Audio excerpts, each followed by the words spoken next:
The following is a presentation of Bobcat Athletics.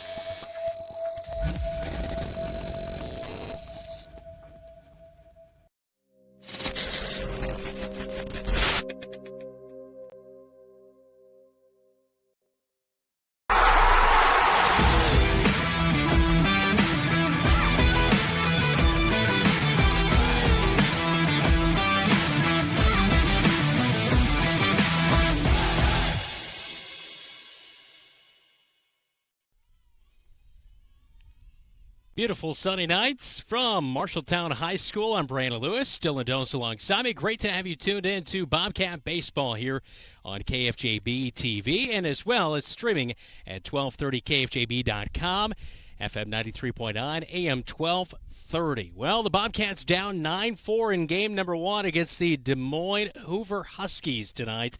As the Bobcats now 4-21, the Huskies are now 7-18 on the season with that victory. I welcome in my sidekick tonight, the one and only Dylan Dose. Somebody already called me Dylan by mistake earlier tonight, so that's how the night started off.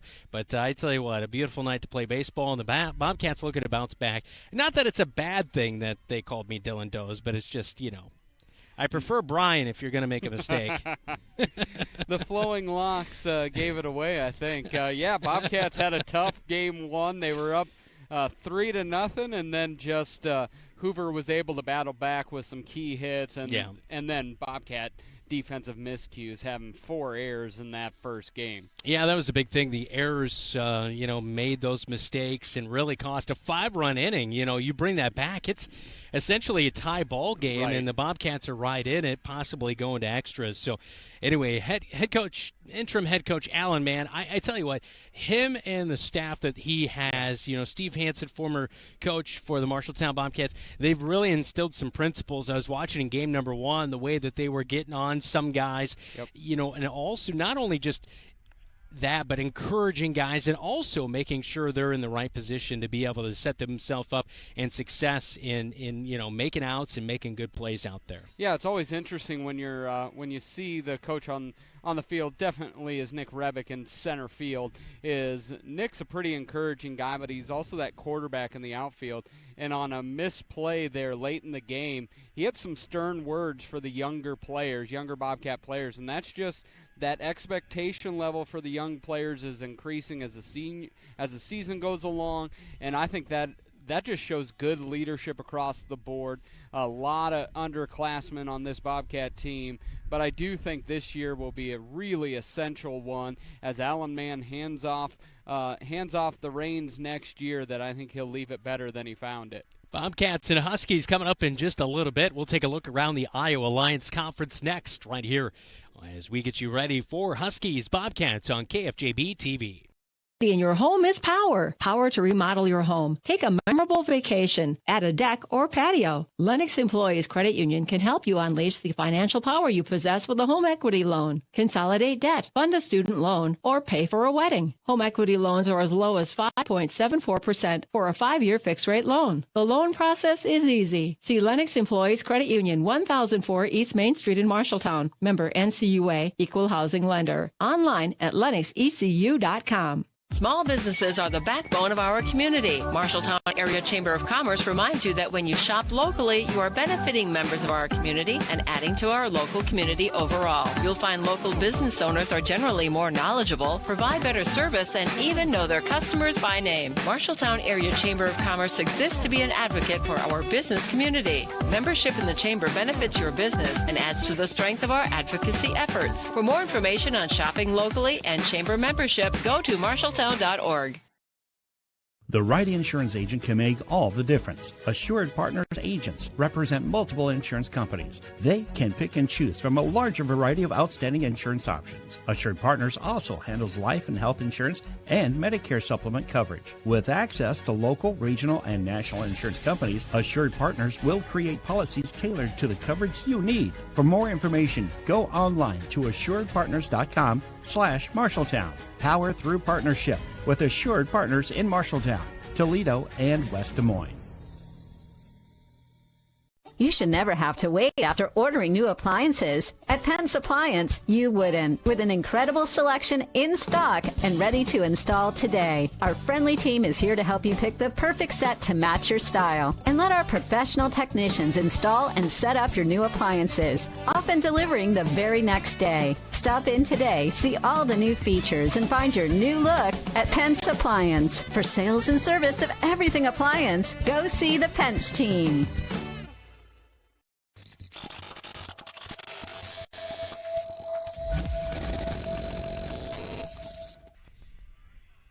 Bobcats Huskies coming up in just a little bit. Let's look around the Iowa Lions Conference here tonight as we'll get you scoreboard updates, all brought to you by Central State Bank.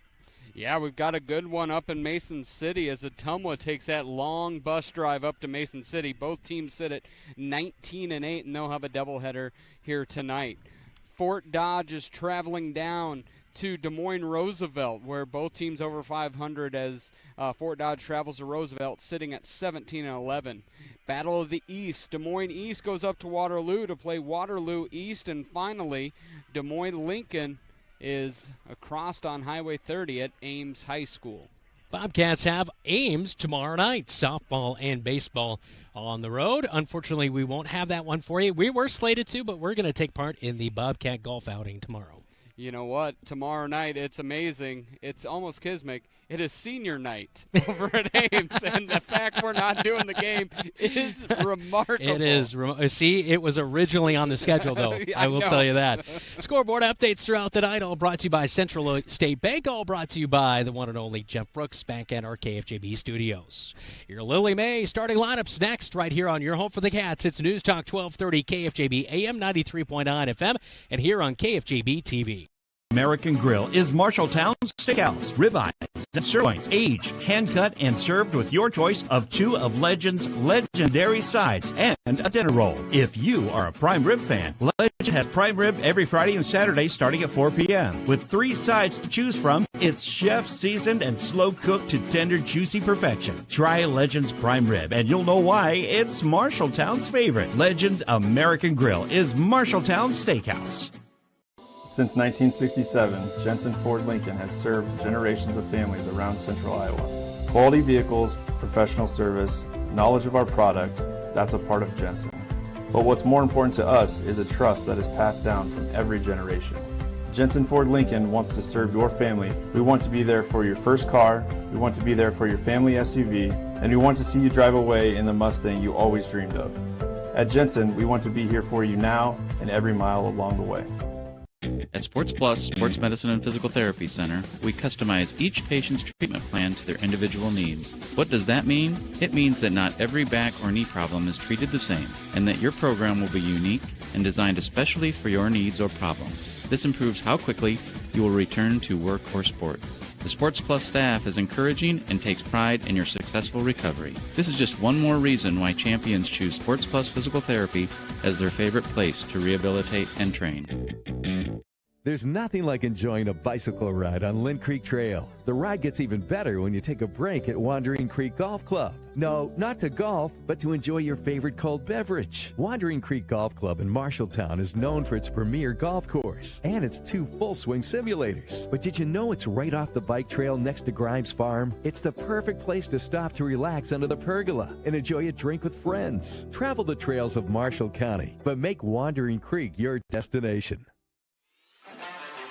Today's game is brought to you by Lennox Employees Credit Union, LennoxECU.com, Marshalltown Area Chamber of Commerce, Marshalltown, more than ever. Assured Partners, power through partnership. Legends American Grill, Marshalltown Steakhouse. Jensen Ford, with you every mile along the way.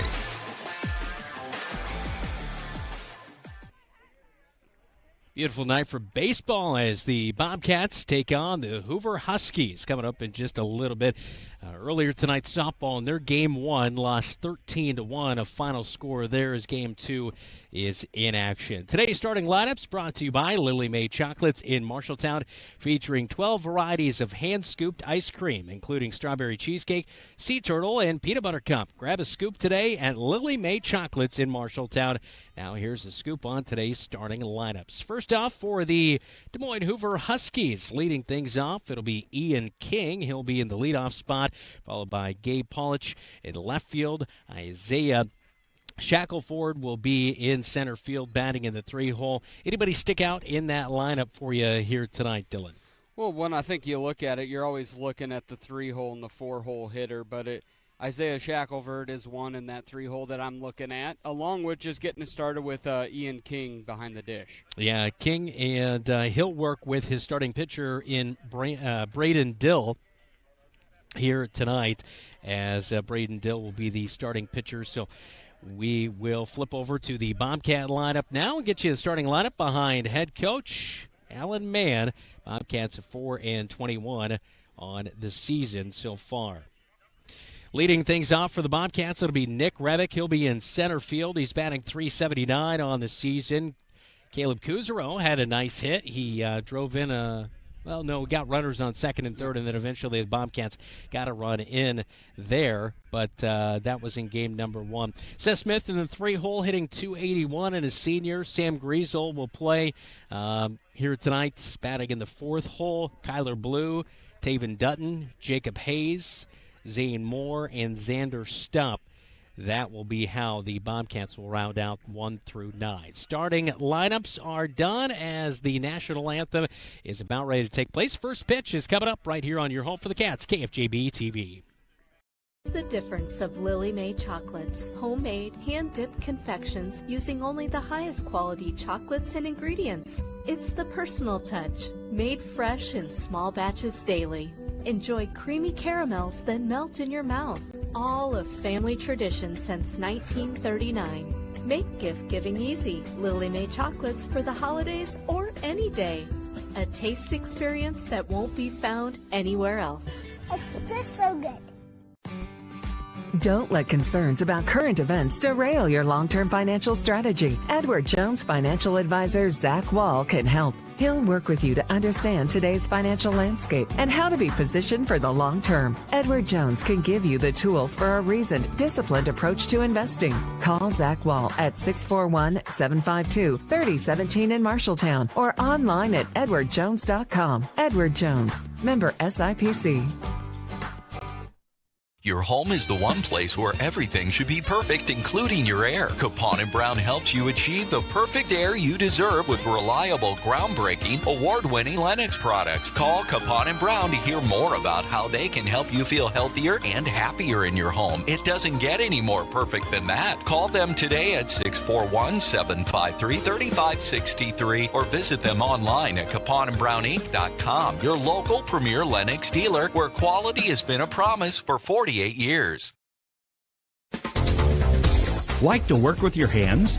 Enjoy the satisfaction of building something that lasts and knowing you played a part in it. If so, Marshalltown Community College's construction program might be just right for you.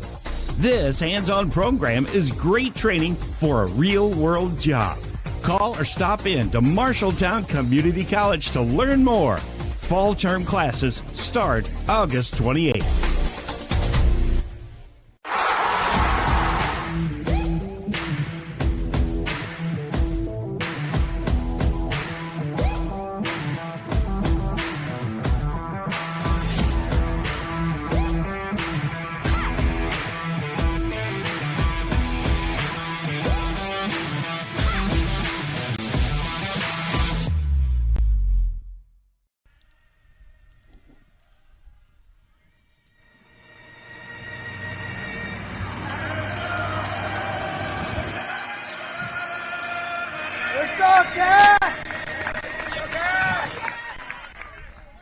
National anthem wrapping up here at Marshalltown High School. It's game 2, Hoovers and Huskies, as the Huskies took game number 1 Final score 9-4 in that one. Production of today's game is all provided in part by the Home Rental Center and Sales Company. Need it? Rent it. Home Rental Center and Sales Company in Marshalltown. Well, we give a big wave here on the scaffolding all brought. Well, we give a big wave here on the scaffolding all brought to you by Home Rental Center. And Dylan, he didn't call me. I didn't call him. I didn't text him or call him or anything. But we are matching today, so that's good. Take that graphic down so you can somebody can actually see us. There we go. There we are. What are we working with? Rookie producers around here? What's so. Interns? Are these intern producers tonight? Scandinavian interns.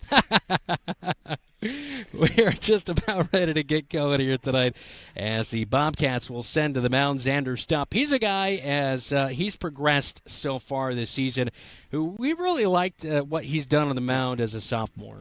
Yeah, he's done a nice job. He's been able to mix up pitches. Doesn't have an overpowering fastball, but when his hook is going, it definitely makes people notice that, and so his fastball just becomes much better. And he keeps it around the strike zone, able to pitch to contact, get a needed strikeout, and he's been really good at points. Xander Stupp, a sophomore, making his sixth start of the season. He has a 2-4 record in 28 innings pitched, 6 ERA, and so far this year he has struck out 17 and walked 12. You know, last year we saw the makings of what could be something special. And, you know, you look at this team going forward. We talked about Nick Rebick and how he was able to kind of set that bar, set that level of expectation. I think Seth Smith is a very similar player as well, too. But it's kind of going forward. Who's going to really set the tone for these Cats going, years ahead? Yeah, and right now Xander Stupp is probably the most trustworthy Bobcat on the bump. Seth has given some good innings. Kyler Blue's given some good innings. But Xander, if I'm looking at one person in the red, that's who I want to go with to start a game. We are underway. First pitch into Ian King is fought off down the third base line for a strike. It is 0-1 the count. As boy, the angle of that sun now, you can really not read the scoreboard whatsoever out there in right center field. A bright night. Here's a well-hit ball to left field. Moore has it. And down on the glove and tosses it in. He just off the line there. Does not hit his cutoff man. But it will hold King to a single at first base. So a leadoff single for the Hoover Huskies. As Gabe Polich will step in. He's in left field tonight for their head coach and Tyler Brown. Yeah, Xander just got a bit of that plate and nice rip through the left side.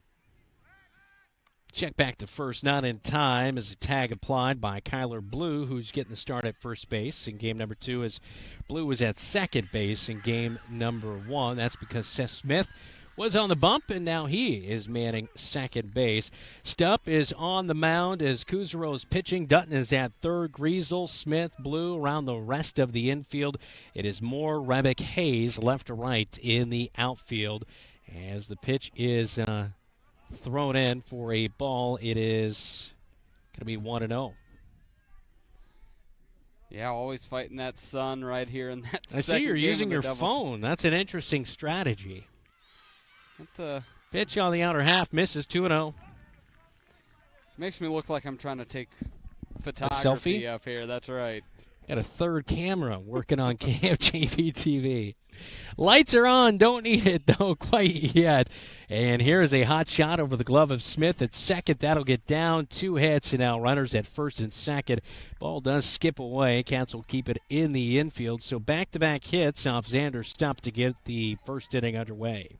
Yeah, we got a little bit lucky. That ball took off on Jacob Hayes. He was able to barehand it off the bounce and get it back in, because that could have been treacherous if it would have got past him. He had a cutoff there in game number 1, too, with his bare hand, and so it's good play out there in right field. Shackelford is at the plate with runners at first and second. Check back to second. Tag late there as the Bobcats on defense early on here. They wore their blue tops in game 1, going with the red tops here in game number 2. Green tops for the Huskies, with both teams wearing gray pants here tonight at Marshalltown High School. Stupp working out of the set with Runners at first and second. Bunt shown, put down, goes right back to Stump on the mound. He'll play it over to first base.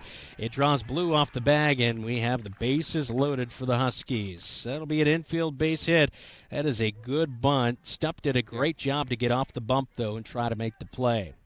Yeah, I don't think he had a shot. I think you're right on. Even though that throw pulled the first baseman off, it was going to be a hit regardless. So 3 hits here in the top of the first inning as all 3 batters have made it on base. Xavier Ogden will check in, the starting shortstop, batting in the 4-hole. Left-handed batter at the plate out of the stretch. And here's a hit down the right field line. This one working its way into foul territory, but it's going to be just fair as runners are in from second and third. It's 2-0 Huskies. Bobcats thrown over to the infield diamond, but Seth Smith will finally gather it in, and Ogden drives in 2 with a double. Xander's really struggling right now. He's thrown to contact all day. This is probably the roughest start we've seen from him all year. Yep, King and Polich come in to score, and it's 2-0 Huskies in the top of the first inning. Isaiah Shackelford stands at third. Xavier Ogden is at second, and Thomas Buezo is at the plate, and the right-handed batter will take a first pitch ball, 1-0. Yeah, this is one where you'll probably give up the run just to get it out. And a ball low in the dirt outside to the right-handed batter and Thomas Buezo. Might be Tomas. I'm going to go with Tomas. I think it's Tomas Buezo. And the pitch is low, 3-0. Yeah, because Tomas Buezo is a pretty baller name. I'd take that.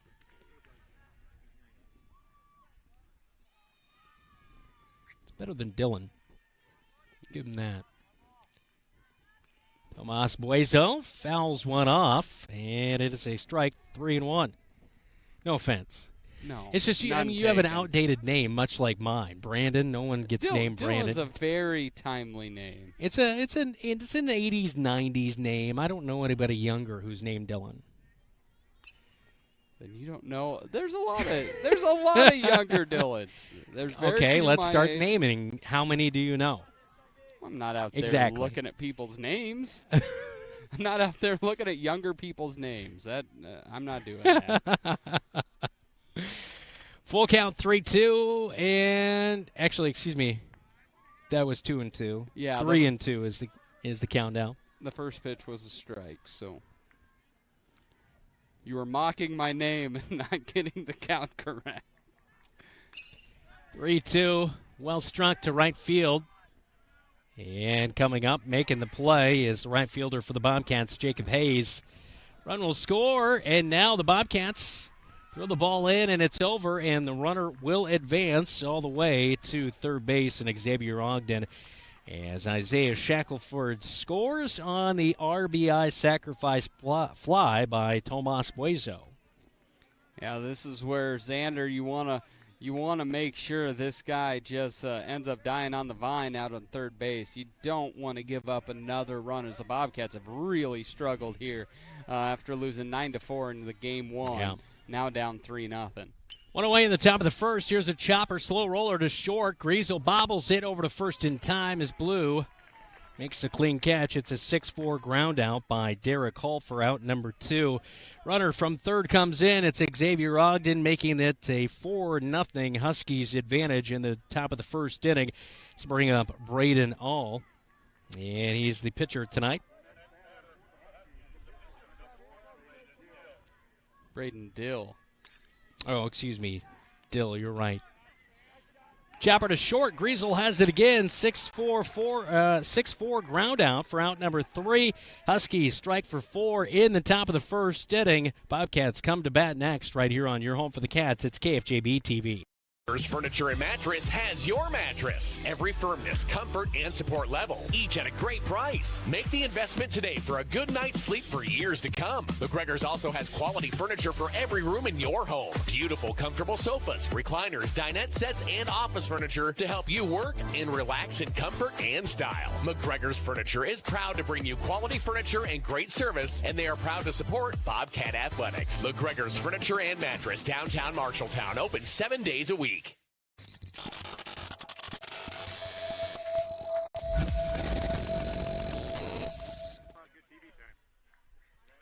Coming up after the game tonight, we will name our Bobcat Player of the Game, all brought to you by Calvin Rocket Bar and Grill in Marshalltown.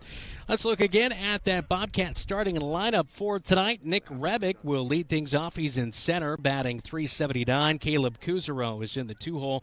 He'll catch tonight. Seth Smith, Sam Griesel, Kyler Blue, Taven Dutton, Jacob Hayes, Zane Moore, and Xander Stupp for Alan Mann and the Marshalltown Bobcats here tonight. It's one thing where Sam Griesel batting .268, he's got 5 stolen bags out of that 4-hole. You're really hoping that he continues to progress. He's playing that prime position at shortstop for the Cats. Yeah, Sam just had 2 putouts there in the top half of the first, but Sam's really going to be that turn of where you're going to get Nick Rebick on base more often than not. Seth is a reputable hitter, that you need Sam to be able to turn those hits on the top of the lineup into runs in the middle of the lineup. So a lot of weight on the sophomore's shoulders, but he has become a much better ball player over his 3 years at the varsity level. So 4 runs and 4 hits for the Huskies in the top of the first. We'll see if the Bobcats can counter. In the bottom is Rebick, Kuzaro, Smith come to the plate as they'll face off against Braden Dill, the starting pitcher tonight for the Hoover Huskies. Dill making his 4th start of the season.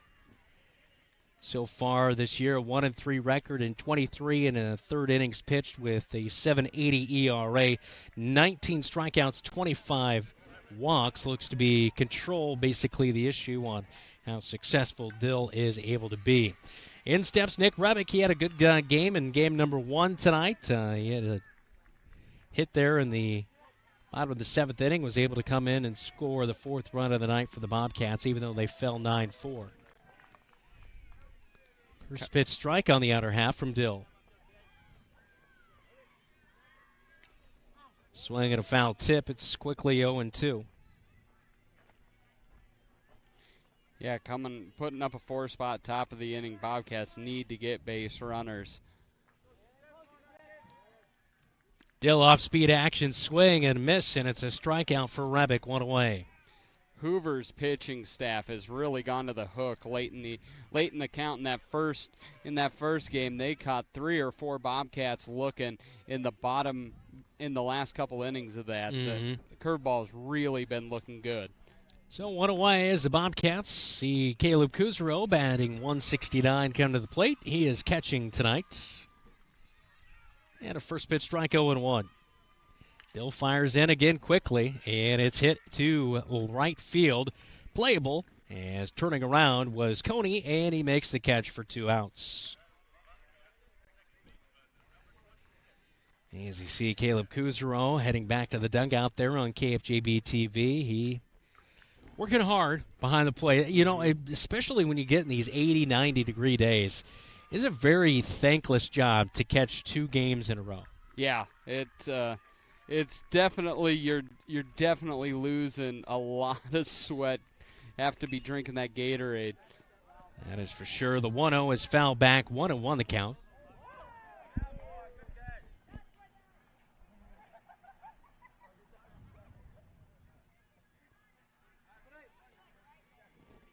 The 1-1 from Dill is low and in the dirt. 2-1. 281 hitter on the season is Seth Smith at the plate, the senior.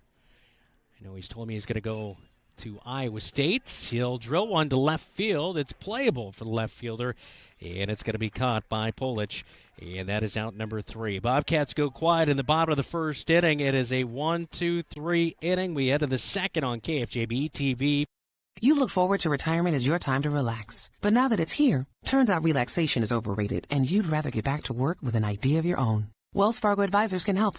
For more than 125 years, we've created wealth management and investment strategies aimed at achieving our clients' personal financial goals. When retirement plans change course, turn to Wells Fargo Advisors. Together, we'll go far. Wells Fargo Advisors is located at 14 East South Ridge Road in Marshalltown. Call them at 641-752-5401. They're a member SIPC.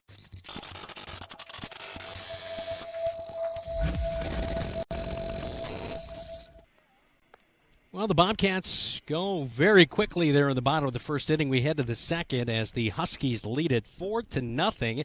King, Polich, Shackelford Ogden scored a run in the top of the first inning as they led off with 4 hits and 4 runs before the Cats were able to get a couple ground outs to get out of that inning. Hoover Huskies come to the plate. It's the 8-9-1 batters due up as Josh Corey, Chaz Bates, and Ian King come to the plate for Tyler Brown and the Hoover Huskies. 9-4 they won in game number 1, and boy, you couldn't ask for a better start on the road here tonight for a 7-18 Husky squad. Yeah, you want to get one. They were able to battle back after being down 3-0 in that first game, and here in game 2, you just want to just stomp on the Bobcats as quickly as possible, and that's what Hoover did, coming out the gates, as you said, with 4 straight hits and then 4 runs quickly.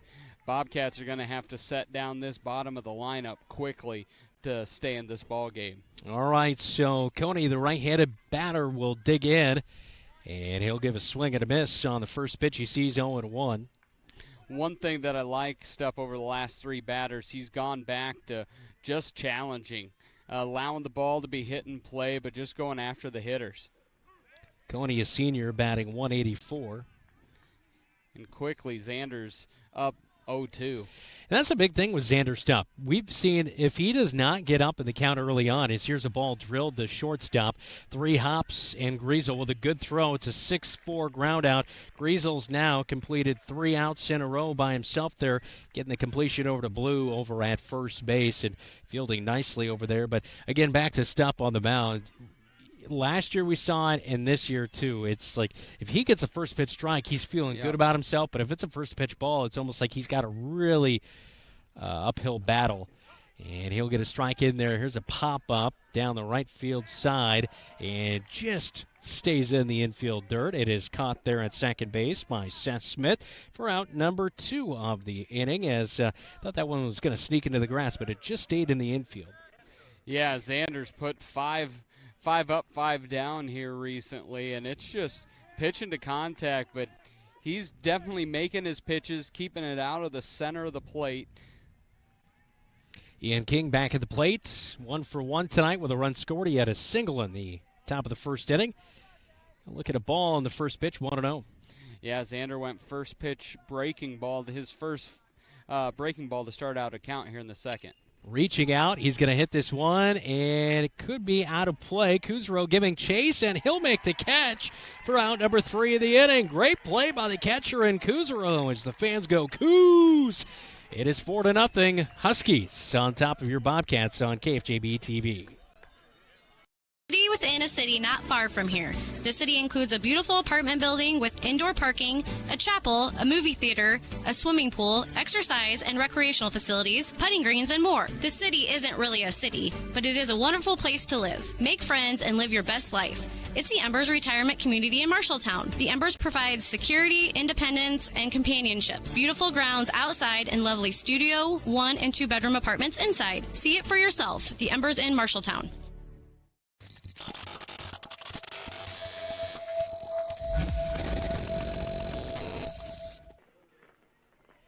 Braden Dill worked a clean first inning. He went 1-2-3 with a strikeout in there as well against your Marshalltown Bobcats. As the Hoover Huskies with 4 hits and 4 runs early on as we head to the bottom of the second inning. Bobcats send Sam Griesel, Kyler Blue, Taven Dutton to the plate. 4, 5, 6 batters in the lineup for the Cats as they match up against the green and gold of the Huskies and your Bobcats.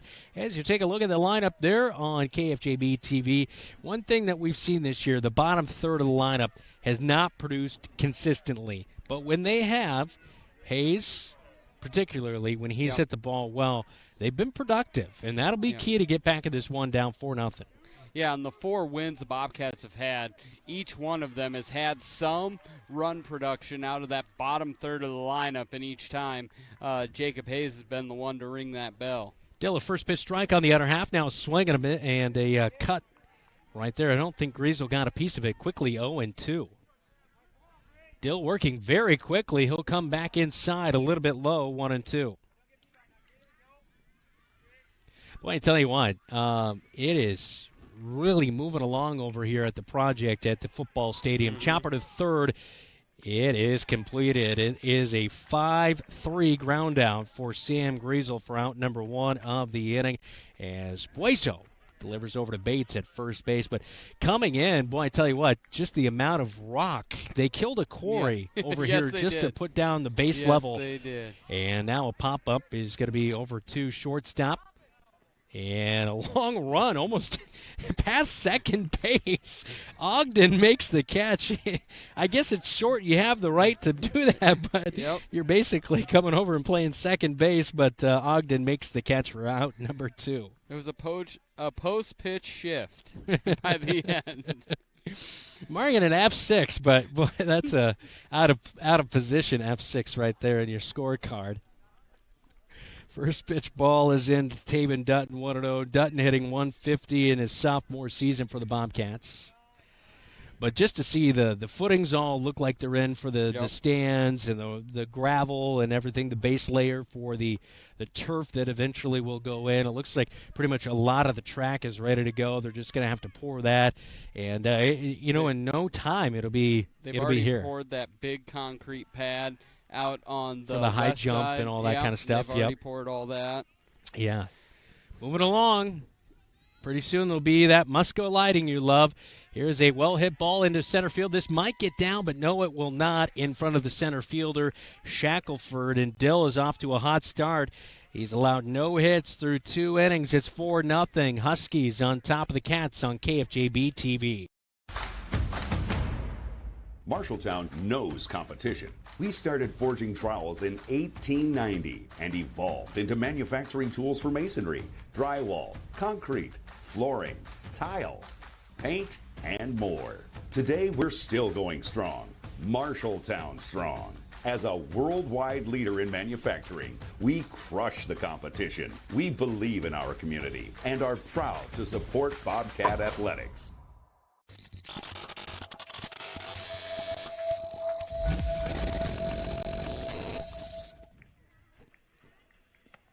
It's 4-0 here at Marshalltown High School as we enter the top of the 3rd inning. Huskies will come to the plate momentarily against your Bobcats. Time for a scoreboard update, all brought to you by Central State Bank. Discover what Central State Bank can do for you. Locations in Ames, State Center, and in West Des Moines.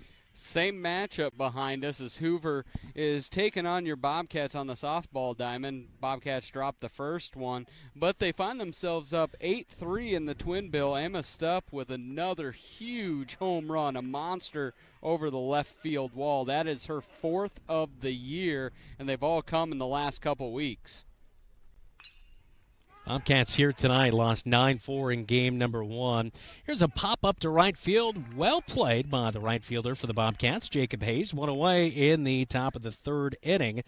Any other scores out there tonight so far? We just have those matchups. Ottumwa up at Mason City, Des Moines East at Waterloo East. Fort Dodge taking on Des Moines Roosevelt. And then in Ames, Ames is taking on the Rail Splitters. Polish retired. And the 2-hole hitter led off the inning with that fly out to right field, so 1 away. And a first pitch strike is going to be in there to Isaiah Shackelford, a single and a run scored in the first. Stupp out for his 3rd inning of action. He really had a nice 1-2-3 second inning to bounce back after allowing 4 in the first. I think that's even more impressive. It's quickly an 0-2 here from Stupp to the batter and Shackelford. Just how you're able to bounce back and rebound from what could weigh you down. Swing and a miss and gets a strikeout. It is the first strikeout of the night for Xander Stupp, 2 away. Yeah, Xander's put down 8 in a row after giving up 4 straight hits. That's impressive. It really is. And Xander's come in some tight spots. The big Ames win, he came in late in that and just kind of locked it down for the Bobcats win. Really big, going from getting knocked around, now able to settle in. Give the Bobcats a chance. A little upstairs and away to Ogden, the left-handed batter, 1-0.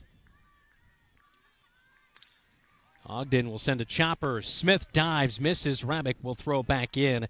And Ogden tonight a single and a double now. That's on me. I shouldn't have said he got 8 in a row. That's on me, Xander. I'm sorry. That's a broadcaster's jinx right there. So Ogden, a double and a run scored in the first. He has a single, and he's on first with 2 away as the Hoover Huskies at the plate. Tomas Buezo at the plate, and RBI sacrifice bunt in the first. Buezo eyes low and away, ball 1. Step delivering to Kuzaro tonight. Dutton is at third. Griesel at short. Smith is at second. Blue is at first. It is Moore in left. Rebick is at second. And Hayes is in right field as Bobcats check over back at first base to try to get Buezo, Ogden, not in time. Buezo, right-handed batter out of the stretch. It is Stupp. And he missed right there. It's going to be ball number 2, 2-0. The strike call and the ball call, not a difference with this home plate umpire here tonight. I don't know what it is. I don't know what's teaching. What. Here's a hot shot to third. Dutton goes the short way to second, gets him there. The force outs as Ogden is going to be out number 3 of the inning as Bueno.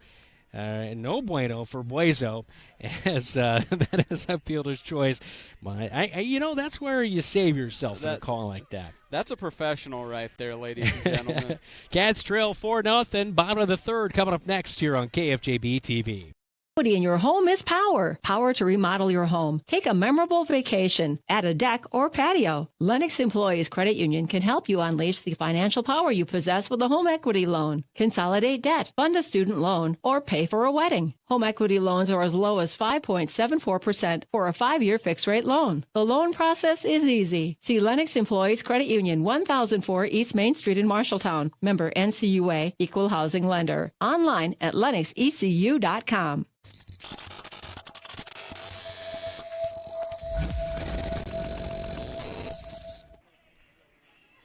7-8-9 batters due up for the Bobcats in the bottom of the third inning as Dill back out. He has not allowed a hit or a run so far. It's 4-0 Hoover Huskies. As you were mispronouncing, I was bueno. thinking of with the new video board coming in, you and I are doing our part to help raise funds, the mispronouncers, and some bag tournaments coming up. That's right. When is that? I forgot to put it on my calendar. I think it's July 8th. Okay, July 8th. All right. Yeah, I got to put that in my calendar. Booster Club doing a bags tournament to help pay for the video board. Brandon and I are going to win it all. I got a story for you about getting it on the calendar for you as we see quickly 2-0 to Jacob Hayes. 7-8-9 batters at the plate. As Dill has worked really quickly here tonight. He's quickly back on the bump. The 2-0 fires in. And 3-0. Oh, yeah. That was down and in. Can we get something like a shrug or a lean or something for a strike call? Yeah. Just wondering. I tell you what, if I was back there working again, I umpired baseball for about 5 years. There's a strike, 3-1. You would know. That's right. All right. Hayes, slow roller to short, under the glove, and that'll get through. Butch decides it's a hit. All righty, Jacob will take it. Yeah, so for anybody that grew up in Story County, Fred Fredergill was a funeral. I think he still owns a funeral home in Ziering. He also coached or did a lot of ump work, and he took every advantage. He was the most demonstrative umpire of all time. He really got into it. I would prefer that. Yeah. I love demonstrative. I mean, that's why I work with you. That's exactly right. 2 checkbacks in a row, and they get Hayes leaning off the bag. Boy, I didn't see the replay there on KFJB-TV, but boy, that was a close play. But it looked like Hayes was still in the air when that tag was applied. So a pickoff for Dill, and there is one away here in the third inning. And we had started off well because we had talked about this, and we talk about this every broadcast we do with the baseball team.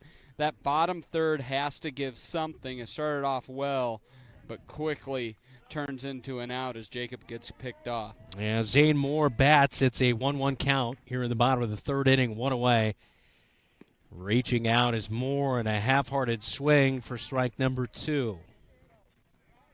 Yeah, Moore in the lineup instead of Nick Wise, not available tonight. Dill loses it upstairs 2-2. So a couple of years ago, I started a family calendar, and then Krista did not buy into it, my wife. And so I'm like, well, whatever. I'll just keep on doing my own calendar. Yeah. All right? And I've mentioned since that we should have. But then she decided in her own mind, we're going to do a family calendar. Now she's all in. Swing and a miss, strikeout, it's out number 2. I mean, I do appreciate it, but I'm like, you kind of burnt me here. That's right. If only somebody had thought of that a couple years ago. If my wife did listen to our broadcast, she's not a big fan of me or you, I don't think. She'd Mostly like, me. She's been doing a family calendar for 17 years. I'm still not quite sure how the Apple Calendar works.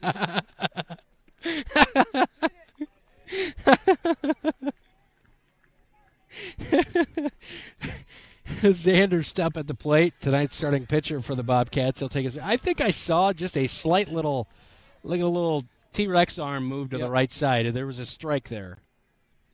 Appreciate that. Chopper, no bueno at third. Shortstop has it, can't backhand it. What does the scoreboard say? A hit. Yeah, that's going to be a hit. That was pretty tough. Yeah, he was able to pick it up, but first base already was like, no, don't even chuck it over here.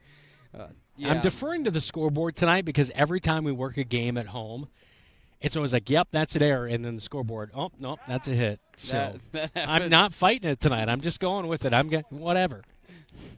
In game 1, I went the opposite route. I said, nope, I am now the official scorekeeper.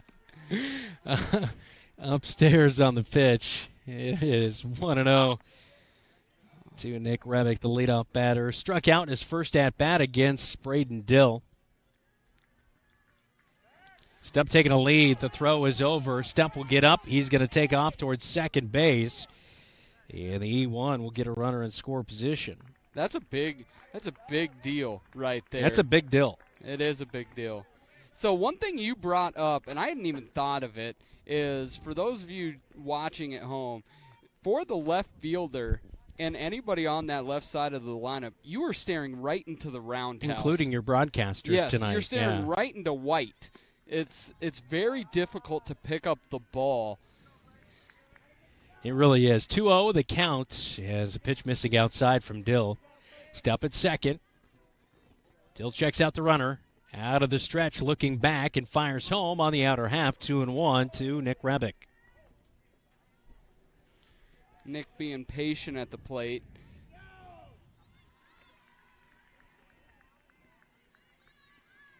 Rebick will drill one right back up the middle. That'll get through. Stupp, we'll see if he rounds third. He is going to be held up, and Stupp with just not quite the speed for Alan Mann to send him home. But a nice hit for Nick Rebick with 2 away in the inning. This will bring up Caleb Kuzaro. Yeah, you want to try to score on that, but that's very, very smart base coaching by Alan Mann. Xander just, I don't think, has the giddy-up to be able to score on that play, but a nice hit by Nick. Now it comes for Xander's battery mate, Caleb Kuzaro. He's in charge of knocking him home here. Stupp sends at third. Rebick is at first. We'll see if Rebick is moving on the pitch here. And he is. He'll take off. They'll throw down to second base. And going to be there in time. Whoa, nice play as Stupp goes home and the Cats are on the board 4-1. Yeah, they look to undercut it, and it just misplay by Hoover, and the Bobcats get one on the board. Nice as you take a look in there at the huddle and the high fives. A good play by Xander Stupp, and a heads up as he scores, making it 4-1 as Rebick is standing at second base with that stolen bag. Coming into this one, 4 stolen bags, so he'll pick up his 5th of the season as Kuzaro stands in. A 2-0 count on the way. There's a strike on the outer half, 2-1. Now this is where it doesn't look in this count like they're going to send Nick, but I wouldn't be against it. I'm not against that either. That's a good call. 2-1. Off speed upstairs, 3-1. Because really in this is as much as you can manufacture runs, Bobcats getting a run from that bottom third of their lineup already. Swing right back up the middle. Playable for the shortstop over to first base. It's high, brings him off the bag. Tag. Oh, they say they got the tag in time. Caleb Kuzero grounds out 6-4. Rebick is stranded on base. Bobcats do drive in one, make it 4-1. Bottom of the third, we go to the top of the fourth. Next on KFJB-TV. Businesses are the backbone of our community. Marshalltown Area Chamber of Commerce reminds you that when you shop locally, you are benefiting members of our community and adding to our local community overall. You'll find local business owners are generally more knowledgeable, provide better service, and even know their customers by name. Marshalltown Area Chamber of Commerce exists to be an advocate for our business community. Membership in the Chamber benefits your business and adds to the strength of our advocacy efforts. For more information on shopping locally and Chamber membership, go to marshalltown.org.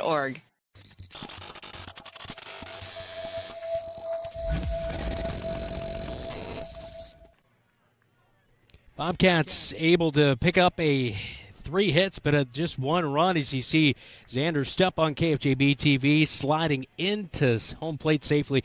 That was a really good play as Rebick stole second as the Hoover Huskies tried to pick it up before it got all the way to second base and try to go back home, but not able to execute on it. So the Bobcats get 1 on the board as it is 4-1. With 3 hits for the Cats and 1 run here tonight. Hoover Huskies with 4 hits and 4 runs as we head to the top of the 4th inning. Due up this inning against Xander Stepp, the starting pitcher for the Bobcats tonight. It'll be Derek Hull, Braden Dill, and Josh Coney. Yeah, Xander's really settled down, and that's a big deal for the Bobcats because this is not going to be an offense that's going to score you 10 runs very often. So if the Bobcats can keep it in that 4-1 range and keep chipping away inning after inning, Bobcats are going to put themselves in a position to have a chance in the 6th and 7th innings. Yeah, and there was an error last inning, so not a hit. So, Hoover Huskies with 4 hits and 4 runs and 1 error on the Bobcats here tonight. And, it's just so key to bounce back like Xander Stepp has, to be able to get yourself in a flow, and then you aid your own cause with that run scored. So Hull digging in. He grounded out 6-4 in his first at-bat. And it's quickly a 2-0 count to Derek Hull. Yeah, Chaz Bates, the first baseman for Hoover, with a great tag to end that last half of inning. Pitch outside, quickly 3-0 to Hull, the right-handed batter, playing at second base tonight.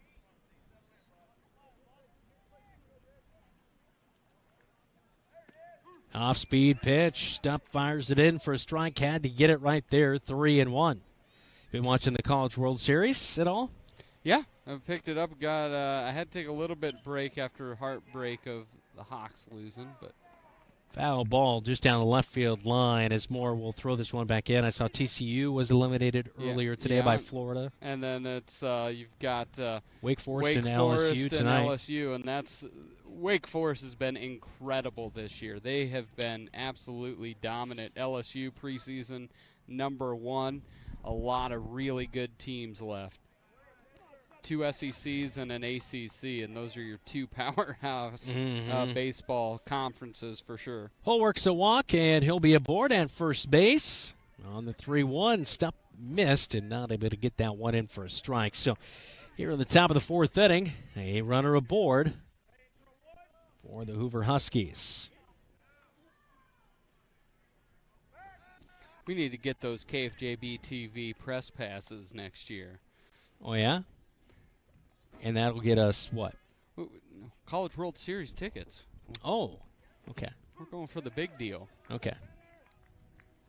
Nice thing about baseball, they have some smaller colleges make it, so we'll just fudge what college we're from. Oral Roberts made it this year.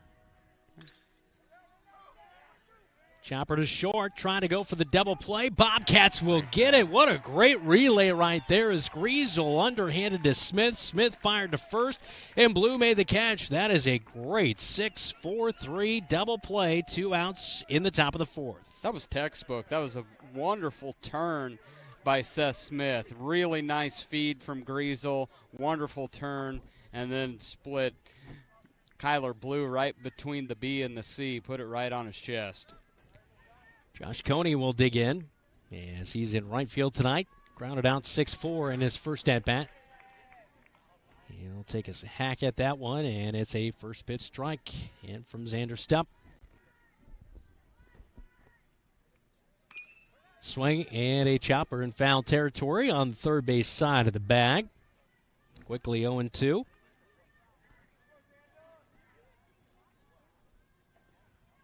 You hear Nick Rebick out there talking to Zane Moore. Wherever you're at, take 2 steps to the line. No swing as Coney caught looking. A backwards K in your scorecard. Second strikeout of the night for the starting pitcher and Xander Stupp. Cats make him quiet in the top of the fourth. It's 4-1. Bobcats come to bat next on KFJB-TV.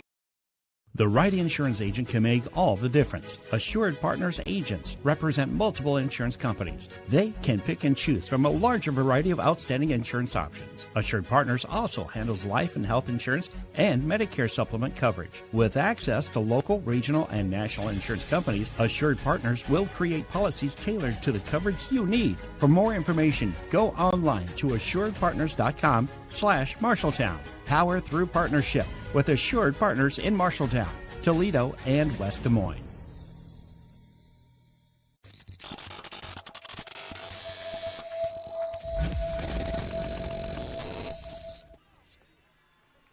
Xander Stupp working 3 scoreless innings after giving up 4 in the first inning, and they completed a nice 6-4-3 double play there to get outs 1 and 2 in the top of the fourth inning. Bobcats come to the plate as due up this inning for the Cats. It'll be Seth Smith, Sam Griesel, Kyler Blue here in the bottom of the fourth inning as Bobcats look to get back on the scoreboard again this inning after getting Xander Stupp in to score in the third inning. 0-1 count. And that one looks to be on the outer half. It'll be a ball, 1-1 to Seth Smith from Braden Dill. Brandon and Dill. Yeah, Braden Dill has pitched really well tonight. Yes, He's also pitched really quickly and efficiently. He'll fire in. Smith rips one down the left field line. This is going to be at least a double for Smith. As ranging over is Pollock. He'll throw it in on the relay, and it's a stand-up double for Seth Smith to lead off the bottom of the fourth inning. That is great production out of the 3-hole. We'll see if Sam Griesel in the 4-hole we talked about earlier tonight, able to get the job done and drive in a run in scoring position here in the bottom of the fourth. Yeah, Seth got on top of that one, ripped it down the line. And now, like we said, we know we were going to get some base runners on that top third. Yeah. Now it's Sam on that turn in that four hole. He's got to turn top of the order hits into runs. Griesel with 10 RBI on the season. Takes that first one high.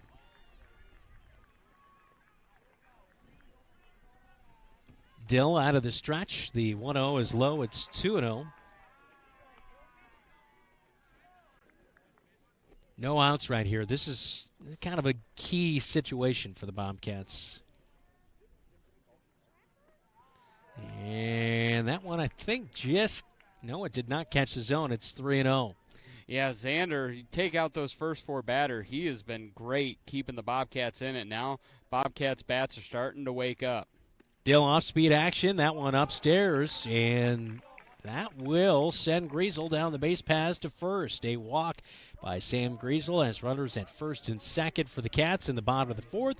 Bring up Kyler Blue, batting 183 on the season for the Bobcats. So far this year for Kyler Blue, 3 RBI. He's got an opportunity to add on to that right here. Blue will hit the first pitch he sees foul territory and out of play down the first base line. Yeah, Kyler in a great position to help the Bobcats out, moving those runners. See if we can move them up 90 feet.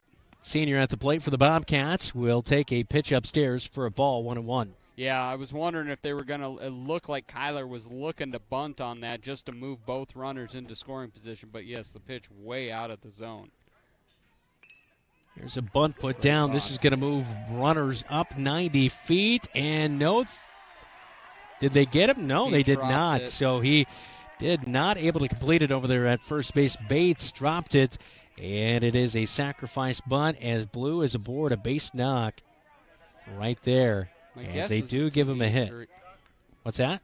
I thought it was an error. I thought it was an just error. said I thought it was going to be an E3, and then it's a hit, whatever. We'll go with the scoreboard tonight, I tell you.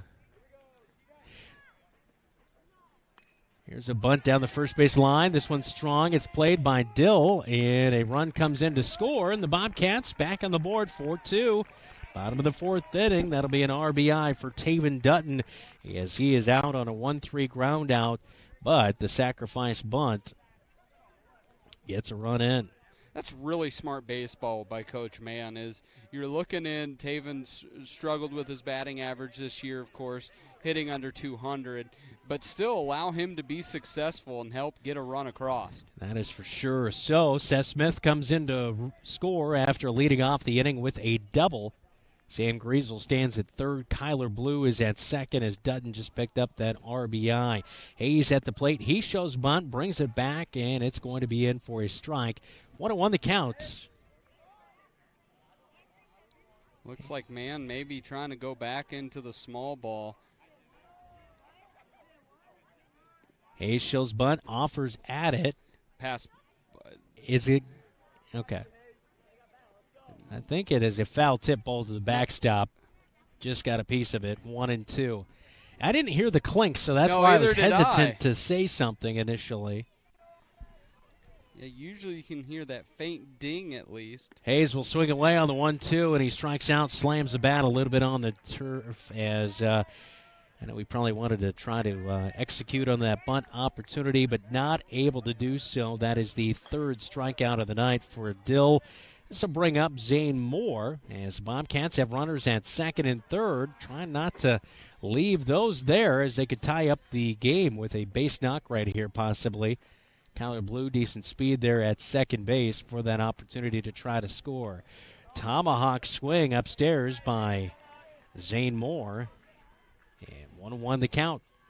Yeah, Dill is he's the Energizer Bunny. He is working extremely quick. 2-1 is the count. He's got a reservation somewhere, maybe back in Des Moines.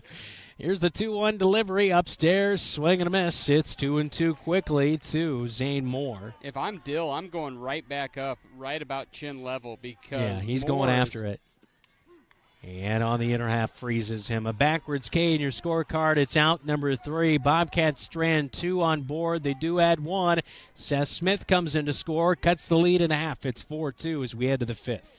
You help Marshalltown High School and enjoy a mouth-watering burger at the same time by ordering the Bobcat Burger at Legends American Grill. 2 quarter-pound patties with crisp bacon strips, sautéed onions, and melted American cheddar, jack, and Swiss cheeses on top of fresh shredded lettuce on a toasted bun. It's absolutely delicious. $1 from every Bobcat Burger sold is donated by Legends to Marshalltown High School activities. So, enjoy a Bobcat Burger and help MHS. The Bobcat Burger, another exclusive from Legends American Grill in Marshalltown.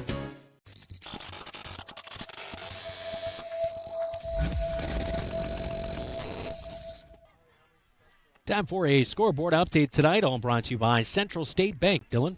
Yeah, on the east side of the Marshalltown baseball-softball complex, Briley Danielson is just pitching a gem with the Bobcat ladies up 11-4 over Hoover. Awesome. Again, Emma Stupp with her 4th home run of the year. And then we've got some fun scores from around the state. Bishop Garrigan leads Garner Hayfield Ventura 1-0 at the end of first. Go Vikings. Norwalk leads Indianola 1-0 at the end of 2. And then Shenandoah, for all of you out there following Shenandoah. 3 hours away in southwest Iowa. They lead Creston 1-0 after 1. And that's Creston, what's their mascot? I think it's toothpaste. No, that's Crest. Okay.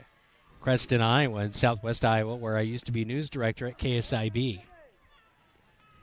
Is it the Fighting Brian Lewis's? They are not. They are the Creston Panthers. I can only think of Anchorman. Panther, the Cologne. The Cologne, yeah. The Cologne.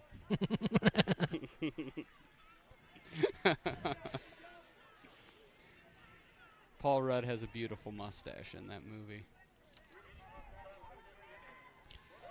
Your beard looks pretty good these days. All right, here we go. Xander Stupp in the fifth. We're ready to go. Here's a pop-up, Major League style in the infield. Called for. And that's played at the shortstop position by Seth Smith. As we saw Hoover go short to second, we go second to short here. Just kidding. Chaz Bates, the 9-hole hitter, retired, and the fly-out caught by Seth Smith. One away. This will bring up Ian King. Did you want to allude to the fact that 4 in a row have been retired now by Xander Stupp? Did you want to broadcaster jinx him again? I don't even count anymore. 0-1 from Stupp on the way as he works out of the windup, and that one's going to be low and outside, 1-1. I will point out Hoover starts both an Ian and an Xavier, which are the names of my son. First time that's ever happened. Wow. Strike 2 on the outer half. I'm definitely a Bobcat fan, but a fan of how the Hoover parents name their children. Wow. Reaching out, poking it to the right side, and it's going to be fouled down the right field line as Hayes gives it a look. So King with 2 strikes on him, the leadoff batter tonight. He is 1 for 2 with a base knock and a run scored back in the first inning. Yeah, that sun is right in the eyes of Zane Moore right now. Reaching out again, lining this one into right field as right fielder and Hayes will throw it back in.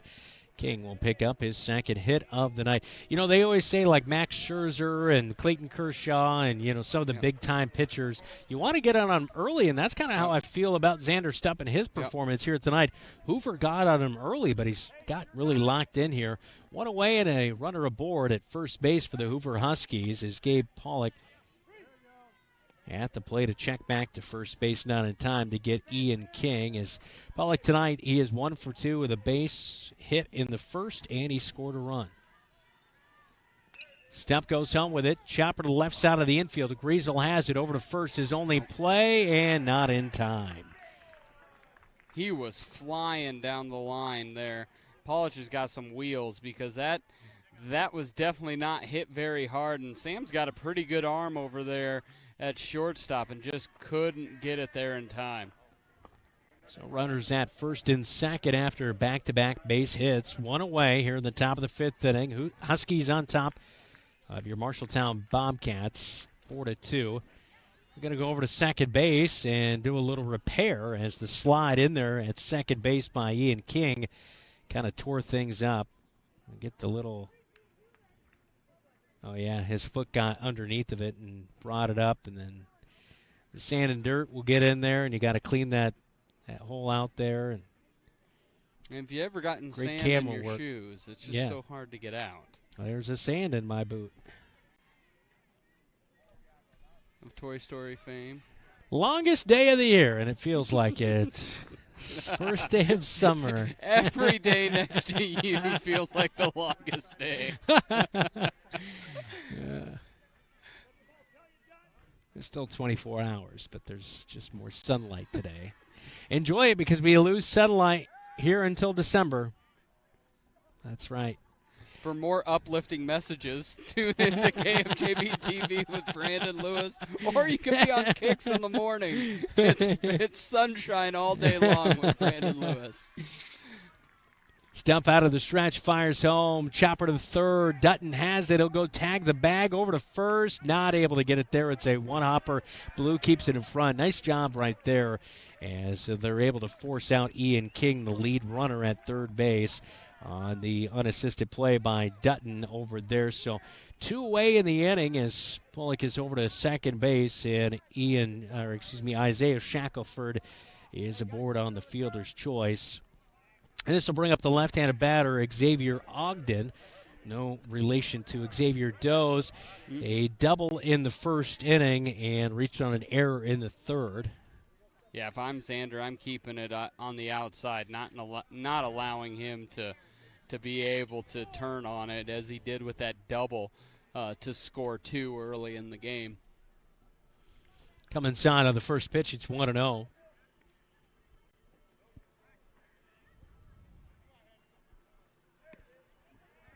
Step outside, misses 2-0. It is the longest day of the year sunlight-wise, though. First day of summer. Yeah, it's 8:23, and it's still sunny. got plenty of sun. Still have sun in my eyes. Chopper right side of the infield, playable for Seth Smith. Over to first. It is a 4-3 ground out by Xavier Ogden for out number 3. Well, Stupp pitches into a jam, gives up a couple of hits, but the Huskies strand him, and it's still 4-2. We go to the bottom of the 5th on KFJB-TV. Sports Plus Sports Medicine and Physical Therapy Center, we customize each patient's treatment plan to their individual needs. What does that mean? It means that not every back or knee problem is treated the same, and that your program will be unique and designed especially for your needs or problem. This improves how quickly you will return to work or sports. The Sports Plus staff is encouraging and takes pride in your successful recovery. This is just one more reason why champions choose Sports Plus Physical Therapy as their favorite place to rehabilitate and train.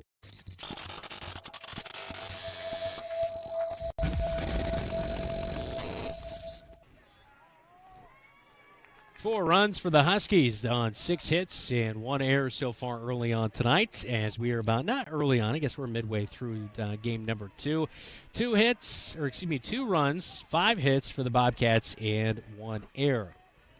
One thing I'm thinking, Brandon, as we talked about the Bags tournament for the new video scoreboard, I'm wondering if the KFJB boosters would have a bag tournament for a second monitor. Oh, gosh. Over here with your Shakeology Big Gulp in the way. Mr. Diva himself, he's Dylan Doze. I'm Brandon Lewis. Zach Tomish, our producer tonight, as Keith Stewart on camera, and the one and only Jeff. I have 2 kids, Brooks. Brooks is a doggone delight. What a good guy. I gave him some candy in the parade over at the Rose Festival tournament, and then was harassed later on for my good deeds as Xander Stupp has hit the 9-hole hitter for the Bobcats. He'll take his base. Jeff was very I felt thankful. some mockery. No, his daughter thought they were a rock star. Okay. I've always said you're more famous than your checkbook says you are. 100% true. People know you. My wife would like more money, I think.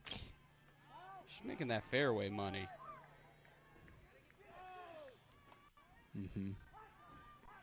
Out of play, a strike on Nick Rebick. 0-1 the count. The WHO Great Iowa Tractor Ride came through, and all I could think of was Brooks would have so much fun. That is true. Outside ball in the dirt.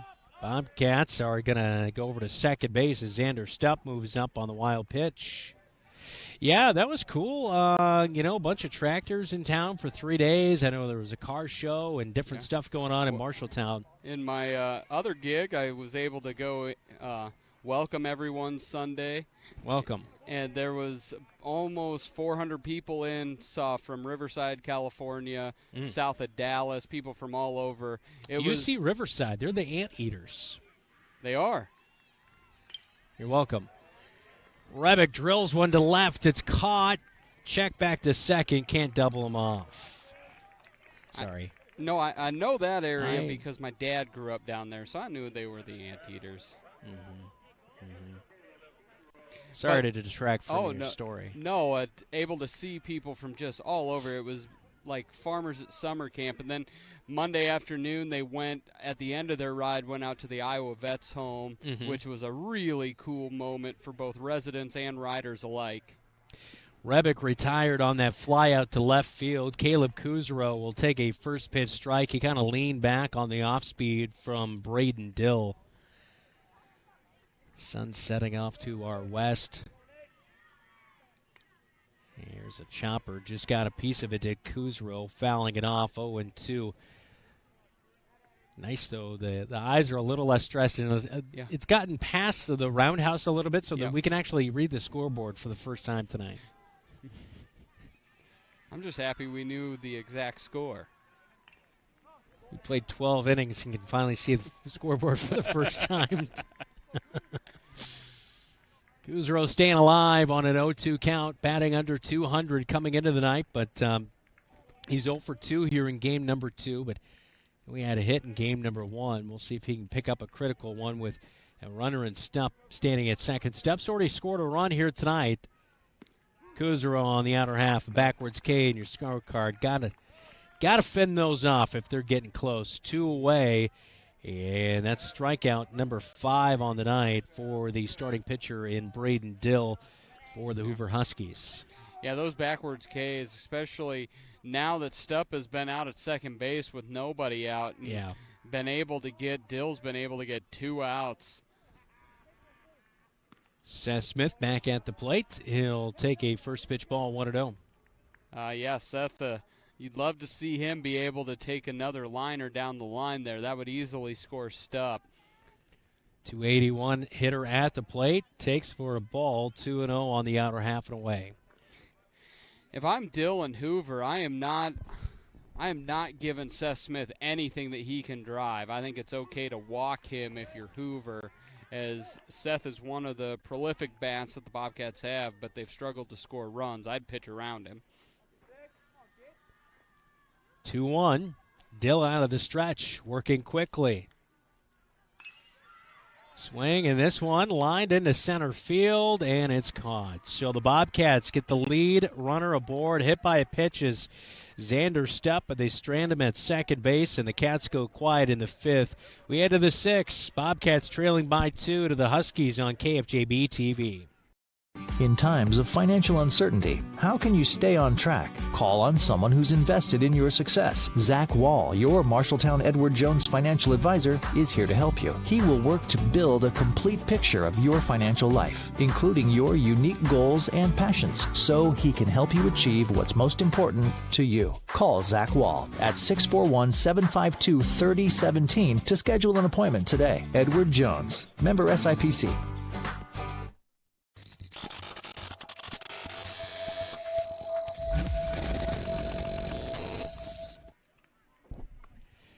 For 2 our score. Wave to the fans at home, Dylan. On KFJB-TV, we appreciate you watching. Hey, be sure to hit the like and subscribe button and hit the thumbs up, Dylan. Yeah, not just hit it. Why don't you smash that thing? Yeah, smash that thumbs up. Do it. Do it now. We know you're watching. Even Seth Smith was in the picture, and he said do it right there. I saw him say, yeah, hit the like button. Seth has actually started 7 YouTube accounts just so he can like KFJB-TV 7 times. Oh, man. It's been really fun. We were just reminiscing today that we're not even through our first year of KFJB-TV, even though it feels like it's been like 7 years. I think it's taken that many years off my life, but it's been worth it. It's been a lot of fun. Yeah. But to see us, I mean, we're over 420 subscribers now, and just the comments that we get out there in the community. So we appreciate you for following along Bobcat Athletics. And you know what?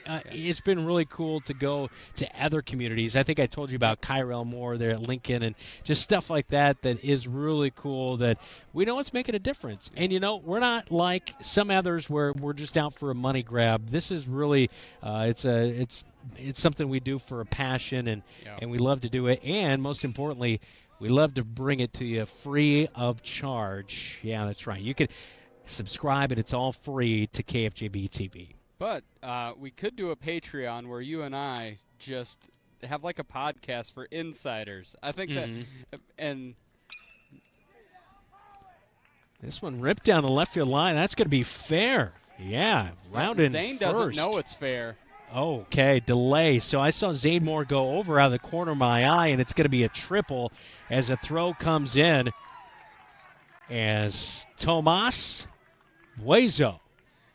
And Zane Moore did not know that was a fair ball, I don't think, because he gave up on it a little bit and started looking back and was like, no, you got to go, you got to go. Yeah. Speaking of free of charge, the Iowa High School Athletic Association came out today with a counter to the Iowa High School Association and their network of broadcasting state championships, and there was going to be a pay scale going forward, but now the Iowa High School Athletic Association is going to challenge that in court. Yeah. But it's interesting, and I guess, what we do is just, I'll just tell you right now that, Jackson Bowie's dad reached out to us and said, hey, you treat our kids like, professional athletes. And not to pump ourselves up, but just to let you know where we're coming from is that, we love to do this, and we're here to support the community, Marshalltown community. Things I love to hear is that, there's more Bobcat pride and all that kind of stuff and excitement, and that's what it's really all about. And one of the things that many people wouldn't, I don't know why you would know, but again, in my other job, is we utilize a lot of the broadcasting and the pride for this as we try to attract other state championships and events from around the state. And they're often emerging, maybe even some overlooked sports, but it's talked about a lot, and people really do respect what's happening. And it's really because you can do that in Marshalltown. It's a giant hometown where everybody's rooting for one team, and it's been a ton of fun. And, man, it's just been – it seems to be we're learning and we're growing each and every broadcast. Yeah. I've been able to sample a lot of different types of sports, calling our first soccer match on the pitch and all of those things as well. Derek Hall works a walk, and it looks like we are going to have a pitching change possibly here as Alan Mann is out. Maybe just a meeting on the mound. I think they're kind of – talking about some positional things. I think Xander's going to stay on the mound. Yeah, I think they're really looking. You got a guy on first and third. It's 4-2. One of the things I would think that they're talking about, okay, it's 4-2, nobody out. Do you give up the run to try to turn two, or do you try to gun the guy at home? And that's a big deal. If I'm the Bobcats, I'm probably going to try to go at home. Bueso did get a triple, but not super fleet of foot. And down 4-2, 2 runs, 2 opportunities. I think the Bobcats need to keep this close. So Braden Dill will come up to the plate. He's 0 for 2 tonight with a couple of ground outs. He grounded into a double play back in the 4th inning. So Dill at the plate. Tomas Bueso is at third off that triple and a walk by Derek Hall. He stands at first base. Probably a little bit of a situational thing to think about the runner going here, too. As shortstop and third are on the grass for the Bobcats as Griesel stands there. Pop up behind home plate. It's going to be out of play. 0-1 to Dill. I've been called Dill for 41 years of my life. It's been quite the situation here tonight. Keith texts me that he said he's not sure why everyone thinks this is the longest day of the year. There's no more hours in the day, but it's the longest daylight of the year. Yes. And then Zach from sunrise wanted to people sunset to know that he is in for the money. Here for the money. Exclusively. Pop up to right field, just off the glove of Hayes. 1 run is in to score. Bueso is in. And over the third base meanders Derek Hull as that one just off the glove of the right fielder in Jacob Hayes. And it is now 5-2. Hoover Huskies on top of your Bobcats. Yeah, Hull had to keep it close just in case, so he was unable to score from first. But they gave him a hit for that, but that's an error in my opinion if it's off of his glove. Hello? I've been wrong all night. Well, I don't know who's running the scoreboard, so, I mean, you could be right. I felt like that was probably closer to a hit than others that have been called a hit earlier. Okay, all right. We're going to rule it a double for Dill. And here's a well-hit ball to the gap in left center field, called for by Moore. Makes the catch. 2 away, but it's a sacrifice fly, and it makes it 6-2. And the throw-in got offline. And the runner at second will stay there in Braden Dill. One thing you're seeing with Zane Moore here in his first start over in left field is you can tell when somebody has a lot of a lot of pitches or a lot of games under their belt. They're just more relaxed. Zane made a nice play, but it seems every time he gets the ball, he's just trying to get the ball out of his hand quickly, and there he's missing cutoff throws. So that's really, as he grows and has more reps, he's going to be more calm, being able to make that initial play, but also just knowing I have time, I can make that proper throw. Just one away here in the top of the sixth inning. It's 6-2 as the Huskies have scored two. Bueso and Hull have come in to score. Braden Dill stands at second, as he picked up an RBI this inning. Stubb comes set out of the stretch. He'll fire home, and this one on the outer half for a strike to the 9-hole hitter and Chaz Bates. He's 0 for 2 tonight with a 1-1 count.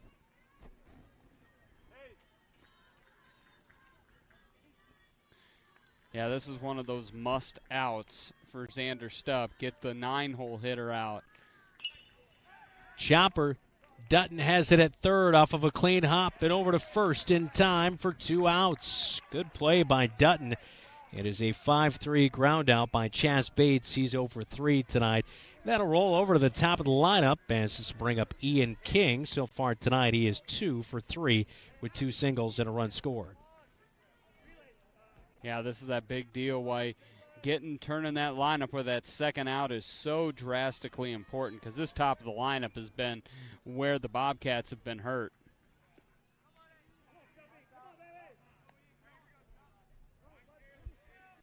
First pitch ball in from Stupp to Ian King. Stupp comes set, runner at second, and reaching out and a pop-up down the right field line. It's going to be in foul territory, and it's off the glove. That's going to be a fair ball. Oh, it's going to be a fair ball. Wow. I thought that was foul territory, but it's off of Blue's glove, and that's going to be ruled a hit as it was a tough play.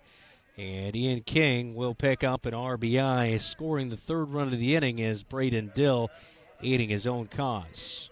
Yeah, that right field line is really difficult for us to see as we're up in the scaffolding in left field, and that's on a rope. That will get down one hop in front of Nick Rebick, and the relay in over to third base.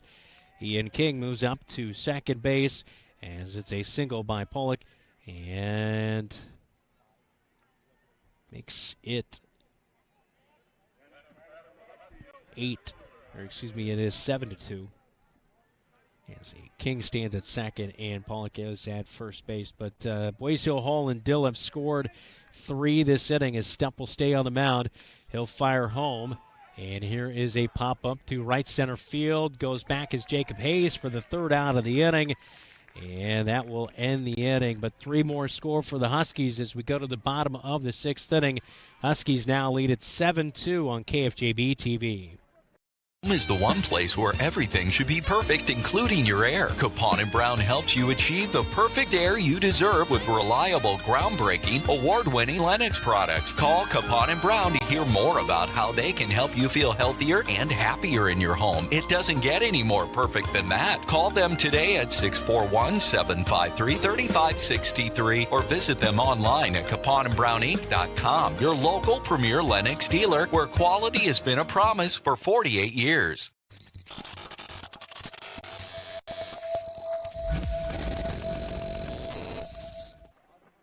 it's not the 4 hits that inning as the Huskies get 3 more runs, and they now lead at 7-2 as we head to the bottom of the sixth inning. So the Bobcats trailing at home here tonight as Braden Dill is going to step up and back out on the mound as he's worked a quick one here tonight. As Bobcats, I'm not sure, they put another hit on the board, so they have 11 hits. I did have 11 hits tonight. I had a hit back in the third inning. Yeah. On Xavier Ogden. Is that what you had there in the third? In the third, I had a hit. Okay, so there should be 11 hits. So they just made that correct. They just made that correction, yeah.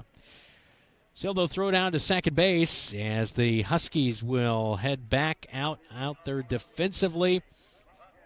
As the Bobcats will go to the plate, Sam Griesel, Kyler Blue, Taven Dutton in the bottom of the sixth inning.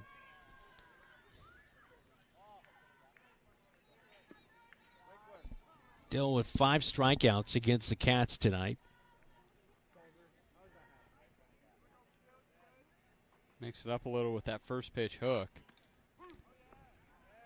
Strike in there from Dill. And a 1-1 count to Sam Griesel. Griesel hits one to center field. That's going to get down right in front of the center fielder, Shackelford. And the Bobcats will pick up another hit here tonight as they'll get aboard with Sam Griesel. Yeah, that's a big one because right now down 5 runs, there's no hit that can tie it, so you just need base runners. By hook or by crook, walks, hits, hit by pitch, whatever you can do. Here's a liner down the left field line. That's going to get down, and on one hop, a nice play by the left fielder, Pollock. He's able to get it from getting past him and throws it back in. And 2 back-to-back hits for the Bobcats have runners at first and second as Blue gets himself aboard with a hit right there. This will bring up Taven Dutton, had a sacrifice bunt RBI in the 4th inning. He is 0 for 1 on the evening as the right-handed batter will dig in against the right-handed pitcher in Braden Dill. Wouldn't be surprised if they go right back to that sack bunt idea. Alan Mann looks on as a bunt is put back on, and you're right. Yeah, it looked like he started with a bunt, and then it was a very slap bunt. Yeah, ended up being a very interesting swing.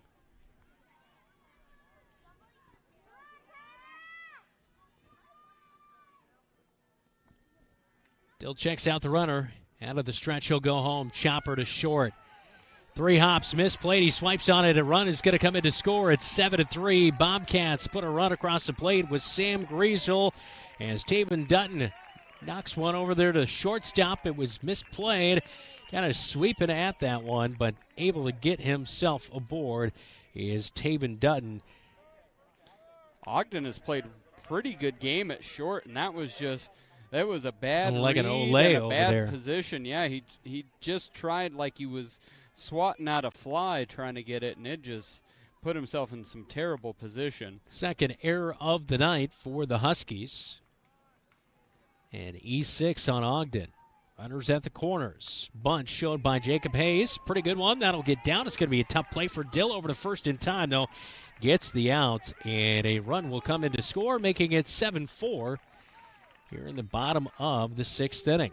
Yeah, that was a big deal there. It should be, 7-4 here down. Really nice production as you look at the bottom of this lineup. The bottom 3, bottom 4 actually has done a nice job of getting some offense going for the Bobcats. First pitch that Jacob Hayes, or excuse me, not Jacob Hayes, but Zane Moore sees. He fouls it off to the backstop. And Zane so far is, I have him as 0 for 2 with a couple strikeouts. And here's just a little bloop shot to shortstop. Long run for the shortstop over to first in time as Zane Moore is going to be retired 6-4 for out number 2 of the inning.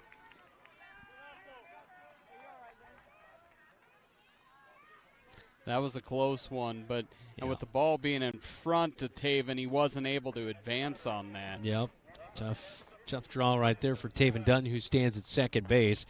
Xander Stupp at the plate, takes upstairs 1-0. Xander's probably had one of his better games at the dish tonight, where he's gotten on twice, got a hit and got hit.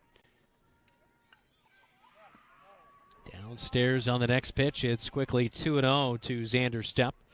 Base knock and a run scored in the 3rd. He was hit by a pitch and stranded in the 5th inning. This really is a beautiful scene when you can see it. When the sun goes down, this is a gorgeous view. It definitely is. Stupp eyes, and that's going to be a strike up in the zone, 2-1.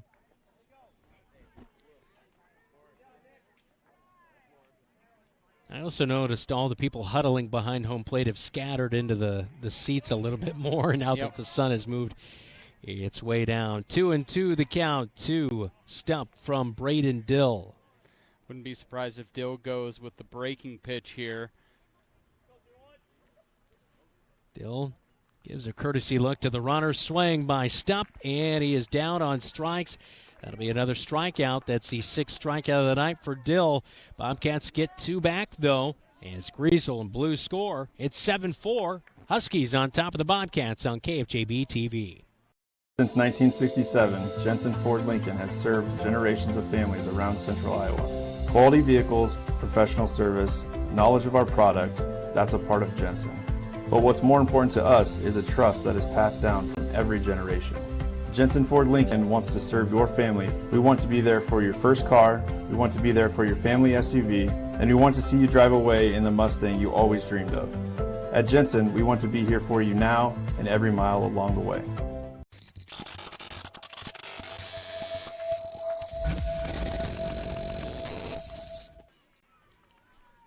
It is 7-4 as the Huskies are leading your Marshalltown Bobcats. They'll come to the plate when we come back. This is Bobcat Baseball. You're watching KFJB-TV.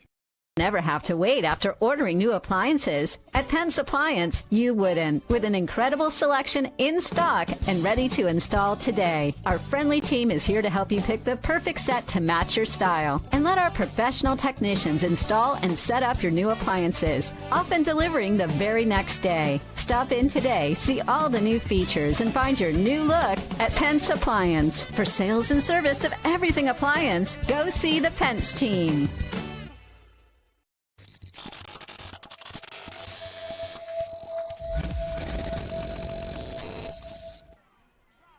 Time to get a scoreboard update tonight, which is all brought to you by Central State Bank. Discover what Central State Bank can do for you. Locations in Ames, State Center, and in West Des Moines. Yeah, right behind us, Briley Danielson again spinning a gem in the top of the 7th. Emma Stupp 3 for 3. Bobcats up 14-7 over Hoover. And the Bobcats fell in game number 1 tonight, 9-4. It's 7-4. They trail up on the Hy-Vee scoreboard. Brought to you by your Marshalltown Hy-Vee. As Xander Stupp back out for the 7th inning of action here tonight. And it is quickly 2-0 to the 4-hole hitter and Xavier Ogden. Ogden will foul off the next pitch he sees. It's 2-1. Ogden's been really good at the dish here tonight. You know, there's been 3 errors tonight. Hoover with 2 in the second game and Bobcats with 1. But I tell you what, it's been a really nice, well-played second game here tonight. Sometimes you see, as an unassisted play right there by the first baseman in blue, things get a little sloppy in game number 2. Maybe guys get lethargic, that kind of thing. But I thought, you know, heads are in the game even a little bit more than they were in game number 1. Yeah, and there's so many things when they decided to go to all doubleheaders. It just changed the total dynamic of high school baseball. Not for the better. No, you understand a little bit of why they did it, but for sure. Especially with a smaller roster like the Bobcats have, there's been nothing added except for saving on travel for the Bobcats since they've moved that way. It's hurt them in every single way possible. Tomas Boiso at the plate. He had a triple and a run scored last inning. As Ogden out number 1 of the inning, he grounded out to first base over there to Kyler Blue, who went over and tagged first base. A nice play by him. And Stemp will fire in a strike. It's 1-2 now to Tomas Boiso. He's an RBI sacrifice fly earlier tonight. Did have a fielder's choice, but good night for him out of the 5-hole. He'll take a ball down low, 2-2.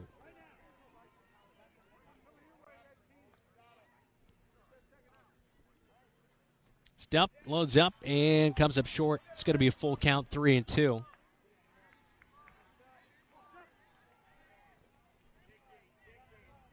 Stemp also working very quickly out of the windup. Boiso's going to line one right towards Smith. A backhanded, beautiful play, and the throw is there, converted. It is a 4-3 ground out for Thomas Boiso for out number 2, as Seth Smith, the senior, with a little grin on his face and a nice play. That's a heck of a play by the shortstop. It had a little bit of a rocket hop at the end, but Seth with the quick glove and then just the perfect throw. And you'll see a lot, you can tell Seth's a senior there, is because he got up, knew he had time, and gave himself a second to make the throw. He didn't rush anything. 0 for 1 tonight is Derek Hull out of the 6-hole at the Keystone tonight. 0 for 1 with 2 walks and a run scored. 0-1 the count from Xander Stupp.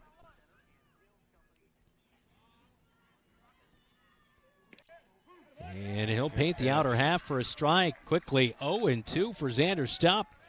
Still feeling it, bringing some heat here in the 7th. Yeah, Xander's had a couple innings, that 1st and 6th where he gave up his runs, but otherwise he's been really good. And reaching out on the outer half, a strikeout as Stupp finishes off the batter and Derek Hull. Another strikeout for Xander Stupp. Mark it down as his 3rd strikeout of the night for the Bobcats. Bobcats down to their final 3 outs of the game. Can they make a comeback? We'll find out next as they trail 7-4 here on KFJB-TV. You planned and saved for your child to go to college, but medical school after graduation was a surprise. A happy, expensive surprise. Wells Fargo Advisors can help. For more than 125 years, we've created wealth management and investment strategies aimed at achieving our clients' personal financial goals. When opportunities surprise you, turn to Wells Fargo Advisors. Together we'll go far. Wells Fargo Advisors is located at 14 East South Ridge Road in Marshalltown. Call them at 641-752-5401. They're a member SIPC.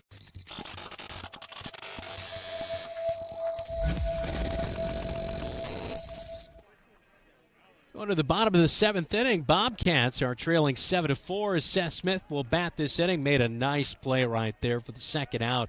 They're in the top of the 7th inning. Just a beautiful backhand, and like Dylan alluded to, took his time to get it. Bobcats battled back with a couple runs last inning in the 6th inning as Dill will stay out there on the mound as we go to the bottom of the 7th inning. Top of the lineup, Rebick, Kuzaro, Smith. That's the heart of the lineup that you want to see up as we go to the bottom of the 7th inning, needing to score 3 runs to keep things going here tonight, 4 to win it. Yeah, we can't listen to LL Cool J, right? He said don't call it a comeback. We're calling it a comeback here tonight.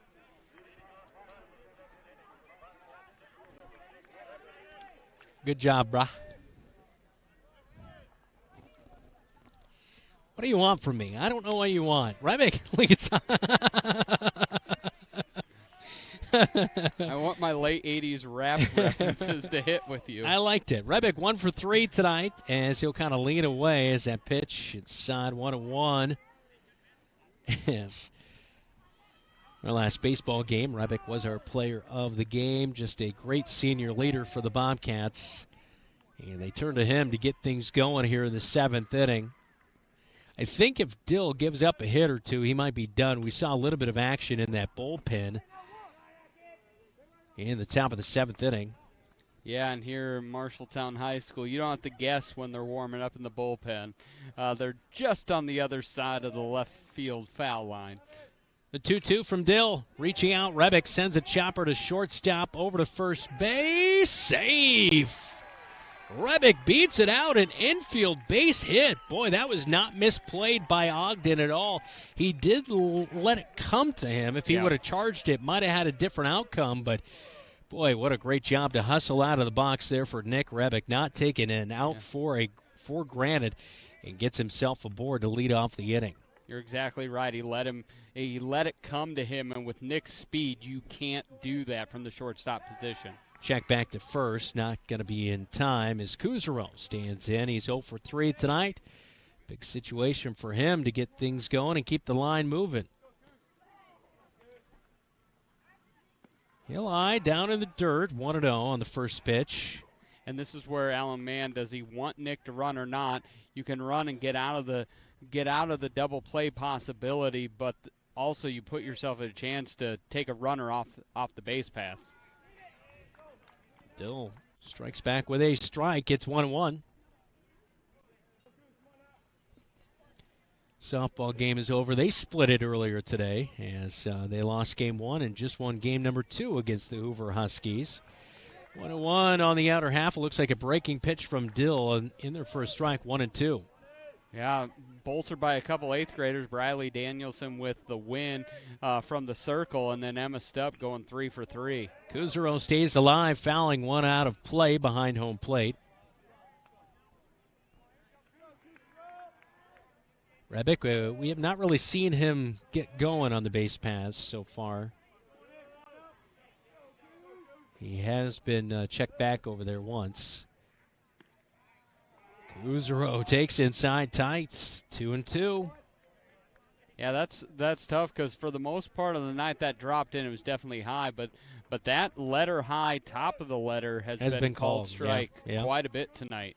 2-2, reaching out. This might find itself in there. Backhanded over to first, way up and over, and the first baseman did a nice job in Bates to haul it in, but that is going to get in there. It is an E6, though. They roll it. Yeah. Kuzero gets himself aboard, though, as Rebick is at second base, and we're going to have time on the field. We'll take a break. It's 7-4.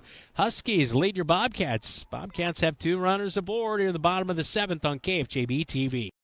Furniture and Mattress has your mattress. Every firmness, comfort, and support level, each at a great price. Make the investment today for a good night's sleep for years to come. McGregor's also has quality furniture for every room in your home. Beautiful, comfortable sofas, recliners, dinette sets, and office furniture to help you work and relax in comfort and style. McGregor's Furniture is proud to bring you quality furniture and great service, and they are proud to support Bobcat Athletics. McGregor's Furniture and Mattress, downtown Marshalltown, open 7 days a week. Today's game is brought to you by Pence Appliance and TV. For sales and service of everything appliance, come see the Pence team. Wells Fargo Advisors, Marshalltown, Marshalltown Community College, a step in the right direction. The Embers, independent living for active seniors. Marshalltown, a worldwide leader in tool manufacturing. Dill will stay into the game as now batting is Seth Smith. He took a first pitch ball upstairs 1-0, and now he'll take ball number 2 inside. Thought we saw head coach Tyler Brown come out. I thought we were going to see a pitching change with that action in the bullpen, but a pep talk here, no outs, bottom of the 7th inning. And this pitch is going to be, just a little bit low, 3-0. It seems like the zone might be tightening a little bit late here. Dill still working quickly, and that's going to load up the bases. A 4-pitch walk. Seth Smith works it. Rebick over to third, and Kuzero is at second. Yeah, you're almost looking at getting your bus pass there from the dugout, trying to come out. It's got to be close because he was not really anywhere near the zone in the 4-pitch walk, but it looks like Tyler Brown's going to let him stay out there. Huge opportunity for Sam here. Yeah. And a pitch up over, and scoring from third base is going to be Nick Rebick. He'll score on the wild pitch as Sam Griesel takes upstairs for ball number 1 as Kuzero gets over to third base and Seth Smith is at second. And it's now 7-5, a 2-run game.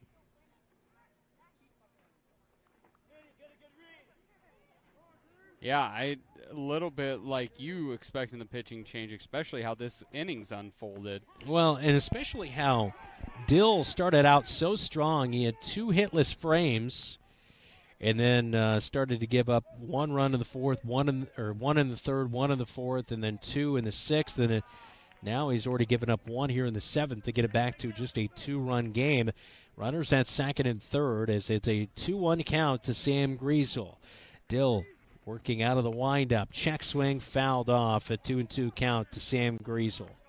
Yeah, that one was up in the zone there, and Sam couldn't help himself. We did see Riley Raybush warming up. Raybush. Drop third strike, down to first base. Runner goes home. It's 7-6. Heads up play, Kuzero. He was going, and that was Coach Mann all the way. It was like, all right, if they go on that drop, you're running. And with the catcher, he moved up the line, so he wasn't even in position to get the tag down, and it looks like we're going to have that pitching change. 7th strikeout of the night for Brandon Dill, as he will go 6 1/3 innings here tonight as he gives up 8 hits.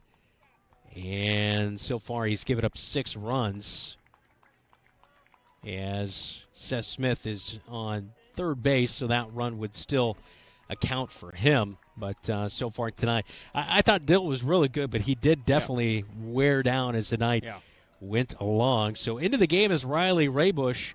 He has a 2-2 record, and this will be his 8th appearance of the season, 22 innings pitched, and he has a 5 ERA with 17 strikeouts on the season. He did pitch in game number 1 and worked an inning there in the 7th. Yeah. I believe he gave up 1 run. Late in that game he did. Gave up 1 run, so we'll see what he does as he comes into the game as Raybush is in. Yeah, I'd make him defend his position. Again, we have bunted in this. The Kyler Blue, Taven Dutton, Jacob Hayes. They've been able to put down effective bunts. I'm making Raybush. I'm making him defend his position, and see if you can get that sack bump for the score and tie this one up. Well, they've executed it well. That is for sure. They're playing that small ball. Kyler Blue 2 for 3 with a run scored, 2 singles tonight. One of those being a bunt for a hit. Yeah. Turned into an absolutely gorgeous night tonight. Did you get a final on that game?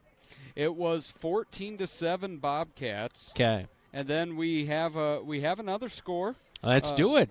Scoreboard update all brought to you by Central State Bank. We're not in Shenandoah anymore. We are not. Applington Parkersburg defeated my beloved Mustangs of East Marshall 8-2.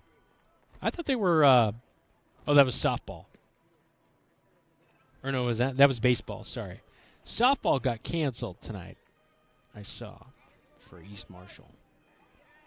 Yeah, and East Marshall, one of the rare ones where the baseball field and the softball field are 10 miles apart, with East Marshall playing their varsity games in LeGrand for softball, and then they play in Gilman for baseball.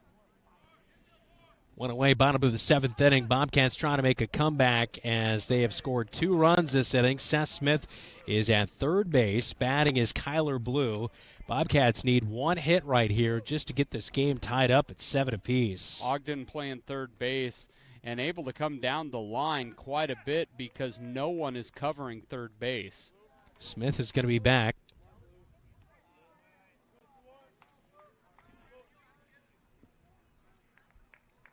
Do you want the chair? I don't want the chair. You don't want the chair? Okay. But I appreciate Got the an offer up the stool. Bunt shown, put down. Smith is in. It's scored. We're tied at 7 apiece and out at first, but it's a sacrifice RBI bunt by Kyler Blue as a senior comes up big, playing a little small ball. It's out number 2. We're tied as Seth Smith scores. Yeah, that was just a beautiful job by Kyler Blue. A perfect bunt. And one of the things with Dill playing deep in that shortstop position and Ogden crashing at third base, Smith was able to get far down the line, did not have to worry about getting picked off. So he only had about 70 feet to run on that bunt.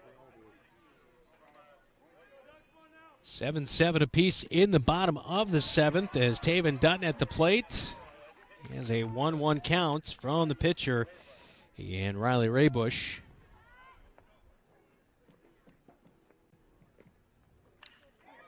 Dutton's going to lift one into center field. That gets down on a hop in front of Shackelford, and the Cats not going to go quiet here tonight as Dutton gets aboard with 2 away.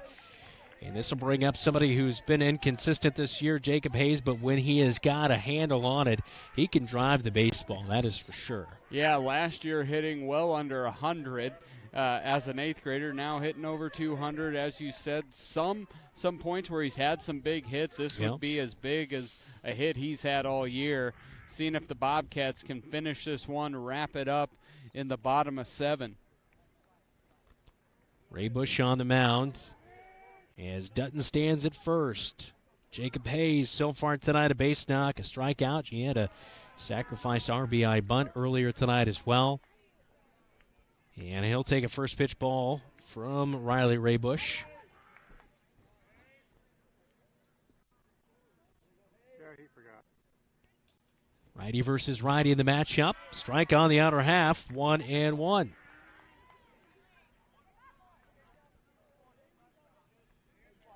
Light's taking a little more full effect as the sun is set off to our west. And a pitch down low, 2-1.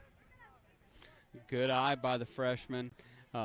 Coach Mann definitely teaching discipline up there. Bobcats have been really good. Oh, no.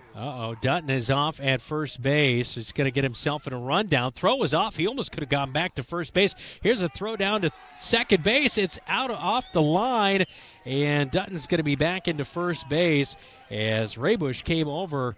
He was at first base. He threw it back, and then it got offline and snuck into almost the grass into left field, and Dutton could have came back, but I think that was one where you get yourself out of a pinch that you got yourself cut your in. losses. Yeah, Don't extend it. That is for sure.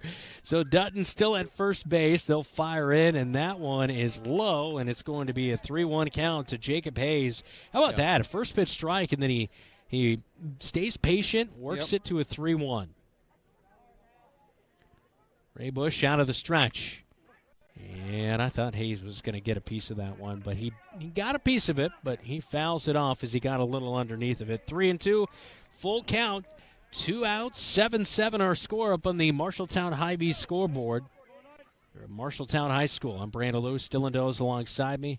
Great to have you tuned in to Bobcat Athletics on KFJB. Raybush, the righty, comes set, delivers home to the right-handed batter, Jacob Hayes. Cues this one off the bat to second. We're going to extras. Bottom of the 7th inning, and the Cats strike for 3. We go to the 8th. Next, this is Bobcat Baseball. You're watching KFJB-TV.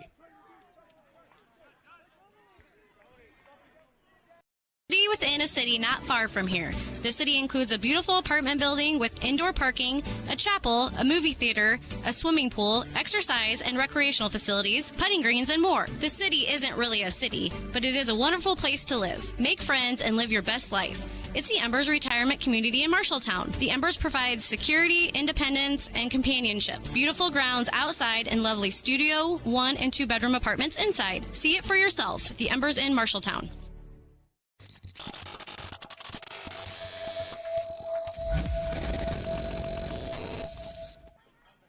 Well, Dylan's old school rap reference pays off as the Cats call it a comeback. That's right. You may not have loved it, but the Bobcats did, with not one of them being alive or close to alive when LL Cool J spoke those words. Bobcats pick up a couple of hits here tonight in that inning and score 3 runs. Hey, production of today's game all provided in part by Home Rental Center and Sales Company. Need it? Rent it. Home Rental Center and Sales Company in Marshalltown. Well, Xander Stubb out for his 8th inning of action. Yeah, he is the Energizer Bunny tonight. Really found his groove outside of a couple innings, and I think Coach Mann, and I happen to agree with him, I think he looks at Xander like, you're our best option here tonight. Yes, you've had a couple rough innings, but for the other 5, you were dominant. We've been in extra innings before this year on a baseball broadcast. Yeah, first game of the season against South Tama. Yeah, a freak call at the end where the ump said he pulled his foot off the home plate, and Bobcats walked it off in an interesting call. Braden Dill in a pickle. I should not be laughing. I should not give that to you. Dutton fields a chopper to him at third base. Over to first. It's a 5-3 ground out to Braden Dill for out 1. Taven's become a pretty solid third baseman there over his couple years being over there, looking much more comfortable. And you're seeing that around the horn for the Bobcats. Zane Moore in his first start out in left field, you can still see some of those butterflies, but otherwise around the horn, Bobcats making nice plays defensively here in the second game. I was watching towards the end of game number 1 tonight. I was watching Steve Hansen, former head coach and now an assistant coach, but he was really working Dutton. Yeah. And I think that's probably a good thing, especially for a younger player. Here's a pop-up left side of the infield. It's going to be in foul territory. Dutton calls for it, and it will be a foul ball. as it's just off of his glove. He kind of got turned around there as he was coming off the dirt into the grass, and so just a long strike right there. It's going to be 0-2 to Josh Coney, who's at the plate. But, he was saying, hey, you got to move in on this situation and all this kind. It was really good information, and I think that's good stuff. Kind of trying to help set those kids up for long-term success. Yeah, as you see Taven with that play right there. Reaching out, popping with this one up the opposite direction over to second base as Smith sneaks into the grass. Sits out number 2. A fly out by Josh Coney, the 8-hole hitter. And there's 2 away here in the top of the 8th inning as this will bring up Chaz Bates, who really hasn't done a whole lot tonight. A couple pop-ups and a ground out. He's 0 for 3. And it looks like we're going to see a pinch hitter. I think this is number 11, Raybush. And it is. Who just came in to pitch.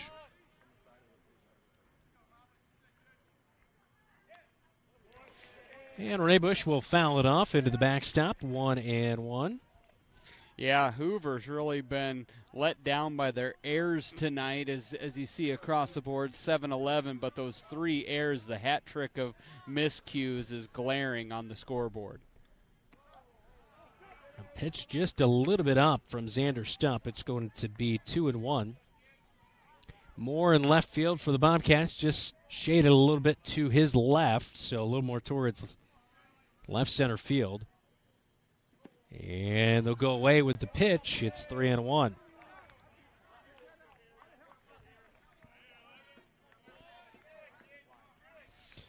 Raybush hammers his bat down on the home plate. Here's the pitch, and he's going to foul it into the backstop. 3-2, a full count. Stupp looks to make it a 1-2-3 top of the 8th inning here with a 3-2 count, 2 down, and a tie ball game. Free baseball tonight, Dylan. Not only can you watch KFJB-TV for free, but you can get more free baseball. It's a winner. No additional charges here. Strikeout, caught looking is Raybush. It's a 1-2-3 for Xander Stupp. We go to the bottom of the 8th inning. Cats and Huskies tied on KFJB-TV. You look forward to retirement as your time to relax. But now that it's here, turns out relaxation is overrated and you'd rather get back to work with an idea of your own. Wells Fargo Advisors can help. For more than 125 years, we've created wealth management and investment strategies aimed at achieving our clients' personal financial goals. When retirement plans change course, turn to Wells Fargo Advisors. Together, we'll go far. Wells Fargo Advisors is located at 14 East South Ridge Road in Marshalltown. Call them at 641-752-5401. They're a member SIPC.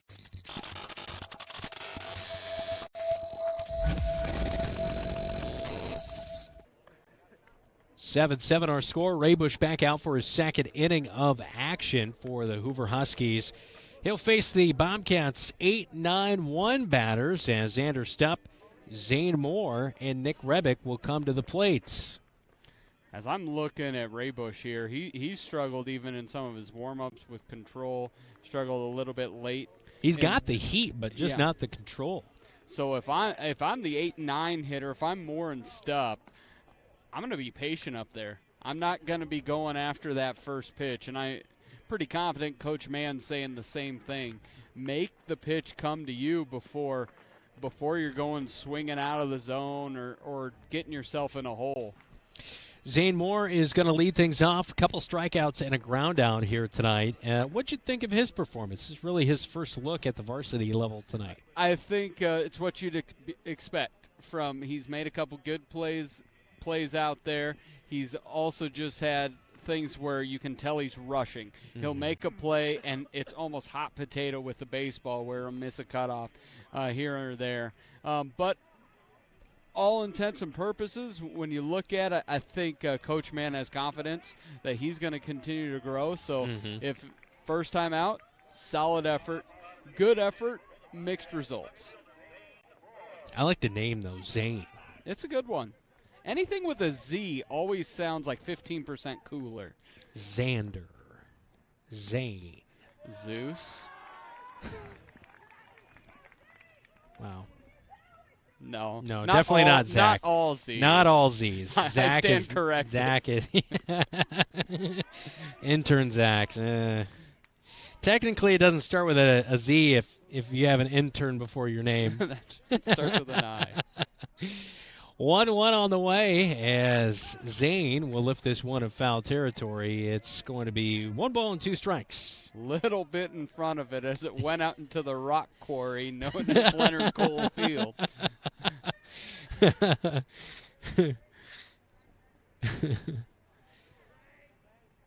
on the way. And that one, he loses the off speed. He didn't have quite the grip, did Riley Raybush.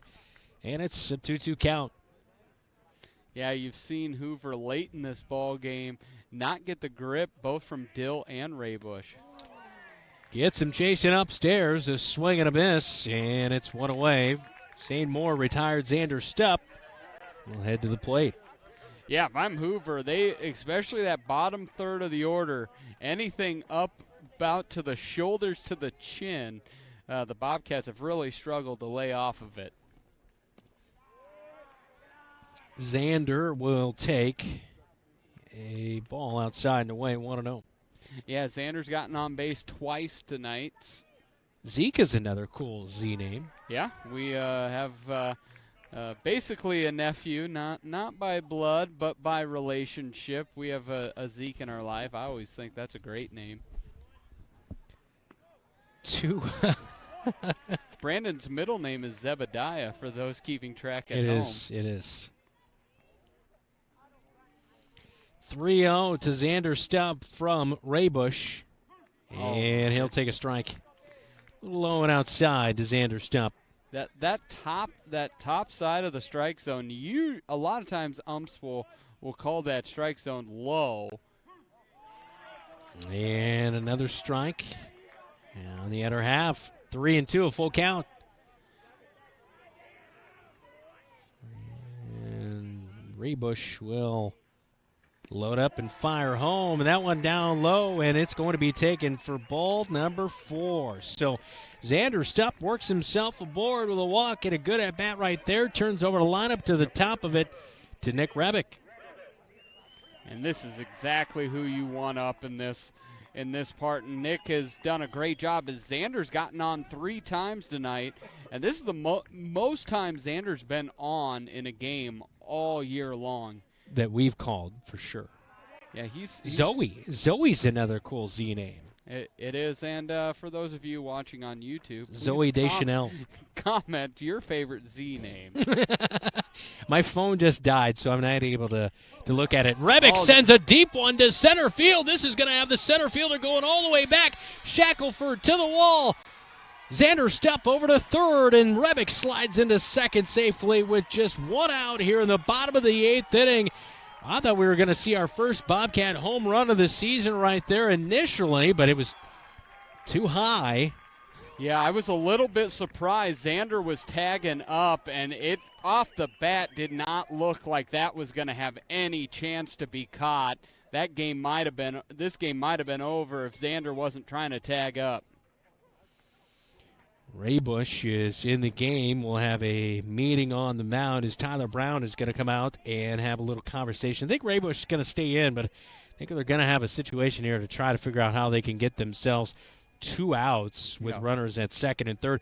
This might be an interesting situation where I know Cruzero batting under 200 coming into the night, but it might be a situation where even if he's 0 for 4, they might walk him just to try to get that force at any play, at any base. Yeah, it's a really unique situation where the Bobcats have done it. They've utilized that bunt, but Xander Stupp not fleet of foot, so I don't know if I like our chances on that. But then, like you said, Hoover's side, do you just fill the bases to make it a force everywhere? Mm-hmm. And they're crashed at the corners. They're expecting the bunt, so yeah, they are and here it is. them. Yep. Cruzero got walked right there.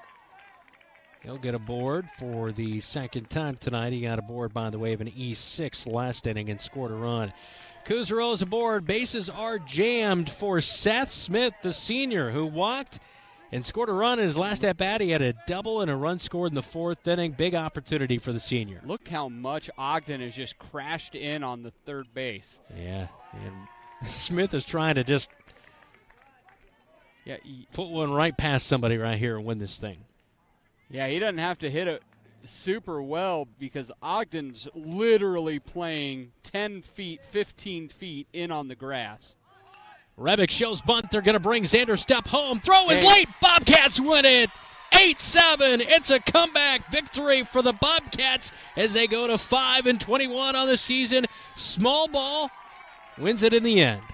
That was a terrific comeback. Bobcats found themselves down 7-2 at the end of 6 and looking like they were on life support. But the Bobcats kept fighting with 2 in the 6th, 3 in the 7th to tie it up, and then a great bunt by Seth Smith to score Xander Stepp for the win. Big smile on the face of Xander Stepp there as you take a look in on KFJB-TV. Great team win. The way that these guys execute and work as a team is really commendable, and you got to really pay homage to the coaching staff because the way that they have been able to come in and improve this team throughout the years has been really fun to see. Well, when you look at the box score, Bobcats had 2 really strong hits, 2 doubles, one by Seth Smith, one by Nick Rebick, but they were able to put 8 runs on the board. How did they do that? They were very patient at the plate, utilizing the bunt and not making mistakes. It was a well-coached, well-executed game for the Bobcats. We'll head to the locker room report, all brought to you by Wells Fargo Advisors. Next, 8-7 Bobcats win it in extras here on KFJB-TV. Like to work with your hands? Enjoy the satisfaction of building something that lasts and knowing you played a part in it. If so, Marshalltown Community College's construction program might be just right for you. This hands-on program is great training for a real-world job. Call or stop in to Marshalltown Community College to learn more. Fall term classes start August 28th.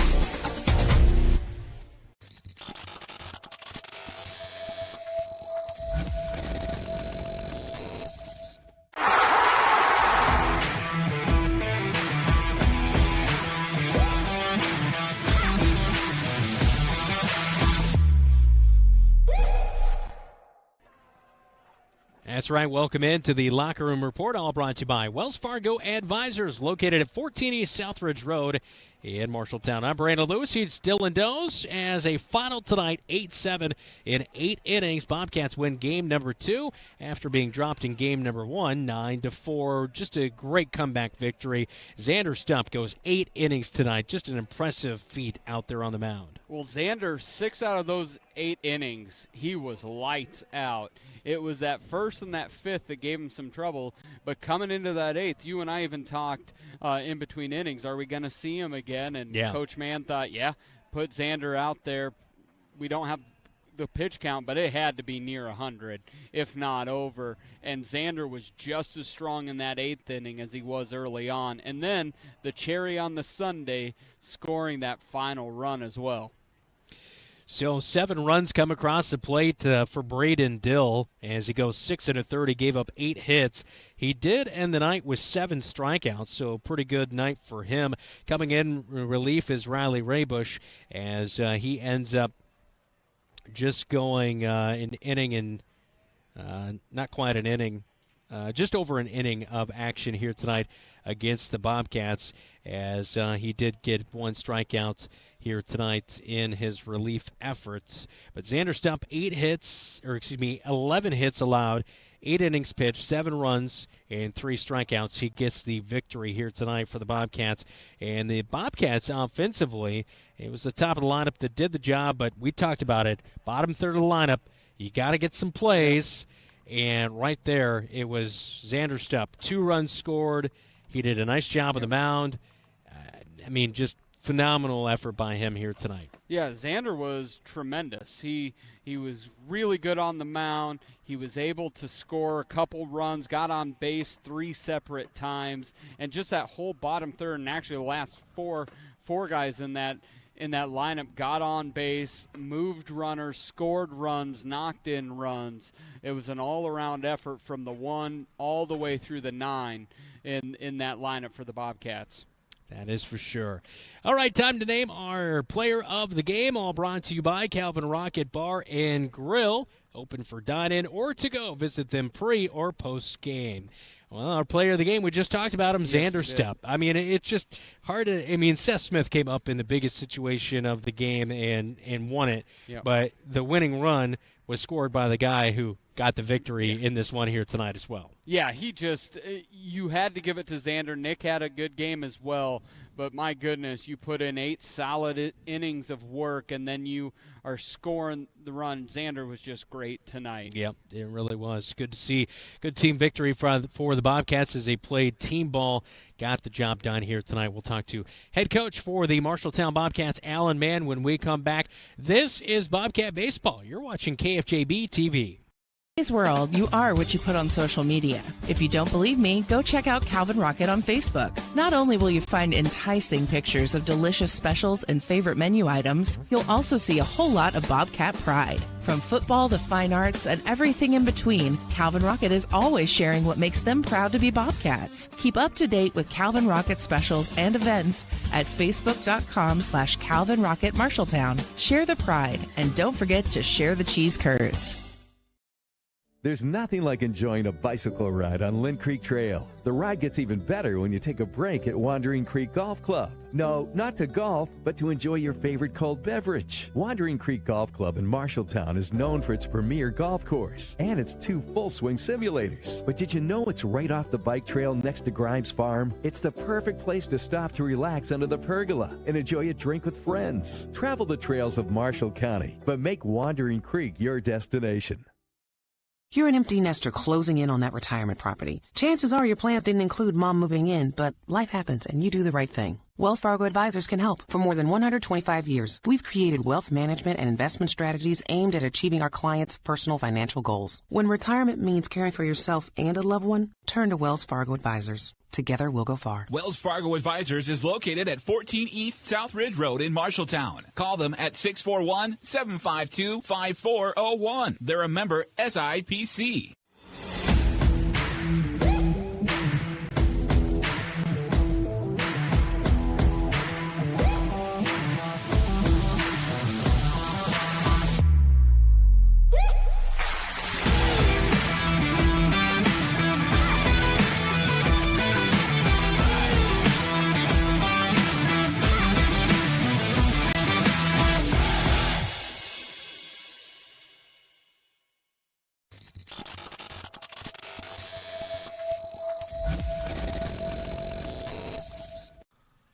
Bobcats win game number 2 tonight as they take down the Hoover Huskies 8-7, as we're now joined by Alan Mann, head coach for the Marshalltown Bobcats.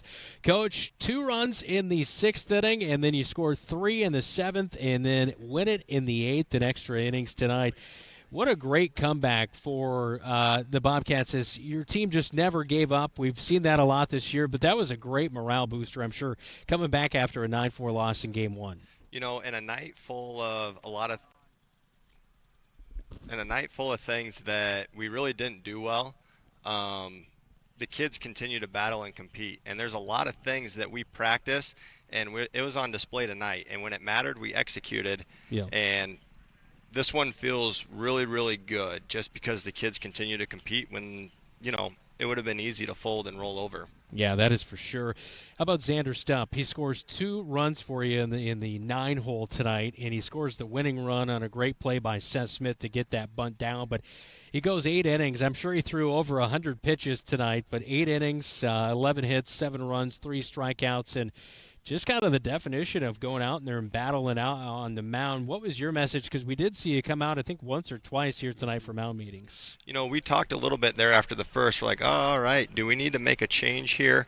But we knew that Xander was going to be around the plate all night. So we needed to score early to kind of show that we needed to keep him in it. Now, we didn't necessarily do that, but he went out in the 2nd and had a quick inning, and that's all that we needed to see. At that point, we had confidence in Xander's ability to keep the ball around the plate. And he knows this. When he gets ahead strike 1, he's really effective. And he did that there innings 2 through 8. He was awesome. Yeah, we talked about that in the broadcast, that he is so much more confident when he gets that first pitch strike. Yeah, he went and he had those first 4, gave up 4 hits right in a row in that first inning, but then he got 8 in a row out after that. So I got a couple things for you, Coach. First one is we saw some stirring in the bullpen going in after that 6th inning, but then Xander came out and had a good 7th. Did you have any question in yourself or amongst your staff if Xander was going to come out for that 8th, or was that already a done deal? It was a done deal, but his leash was a little bit shorter. And we had some guys up and ready, and both were willing and ready to roll, and both guys would have been just fine, but Xander continued to keep that ball right around the plate, and because of that, it was really an easy decision. And when you get that first out, there's kind of a saying, when you get the first out in an inning there late in the game, that's half the inning. That's half the work. Mm-hmm. And once you get that first guy out, it gets a little easier. So we were able to do that there in the 8th, and then he rolled and went to the bottom of the 8th, and the rest was good news for us. And real quick, and you talked about executing and things that you practice and, driving by this baseball field. You guys are out here all the time. You utilized the bunt. You had 2 big hits. Seth Smith and Nick Rebick both had some pretty hard-hit doubles, but beyond that, it was a lot of manufacturing. Can you talk about the utilization of the bunt tonight from all up and down the lineup? Yeah, it's a matter of figuring out what our identity is. Now, do we want to be a team that hits a bunch of doubles and have power numbers? Sure, but when we get to the halfway point of the season and you start looking at numbers, we realize, okay, we might need to change some things up a little bit. We talked to the kids, talked to them about their individual approach, and then from there, it was a matter of practicing it. And the kids have embraced it, and that's a credit to them because they're the ones that have to go play and go execute. We just provide some suggestions, a little bit of teaching and coaching. And they've embraced it, and they've been awesome at it. We still have a ways to go in a couple areas, but I'm happy where we're at right now, and I think we'll continue to get this thing going in a good direction. Tomorrow night, you're going to be on the road at Ames. I know always one of the pivotal matchups of the season. And then next week, we'll also have another game of yours for Bobcat baseball. But I tell you what, it's been fun to see the progression. Have you been kind of thinking about postseason play or that along the lines, or are you trying to take it one game at a time right now? As a coaching staff, we're looking ahead and trying to plan the best we can, but pairings don't come out here for a couple days yet. Yeah. From a kid standpoint, it's just day by day, and they've been awesome with it.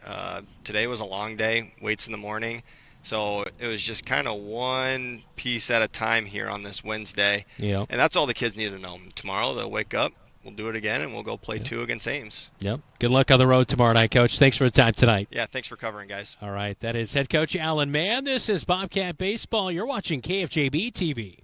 City within a city not far from here.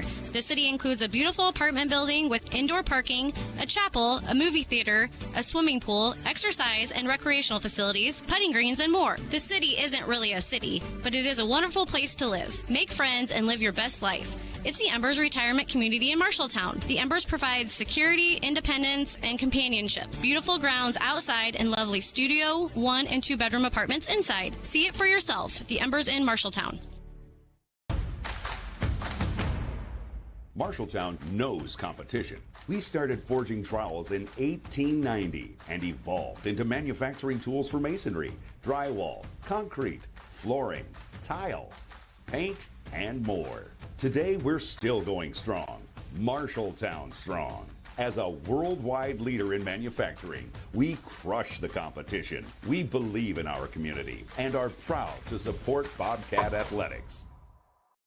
You look forward to retirement as your time to relax. But now that it's here, turns out relaxation is overrated and you'd rather get back to work with an idea of your own. Wells Fargo Advisors can help. For more than 125 years, we've created wealth management and investment strategies aimed at achieving our clients' personal financial goals. When retirement plans change course, turn to Wells Fargo Advisors. Together, we'll go far. Wells Fargo Advisors is located at 14 East South Ridge Road in Marshalltown. Call them at 641-752-5401. They're a member SIPC.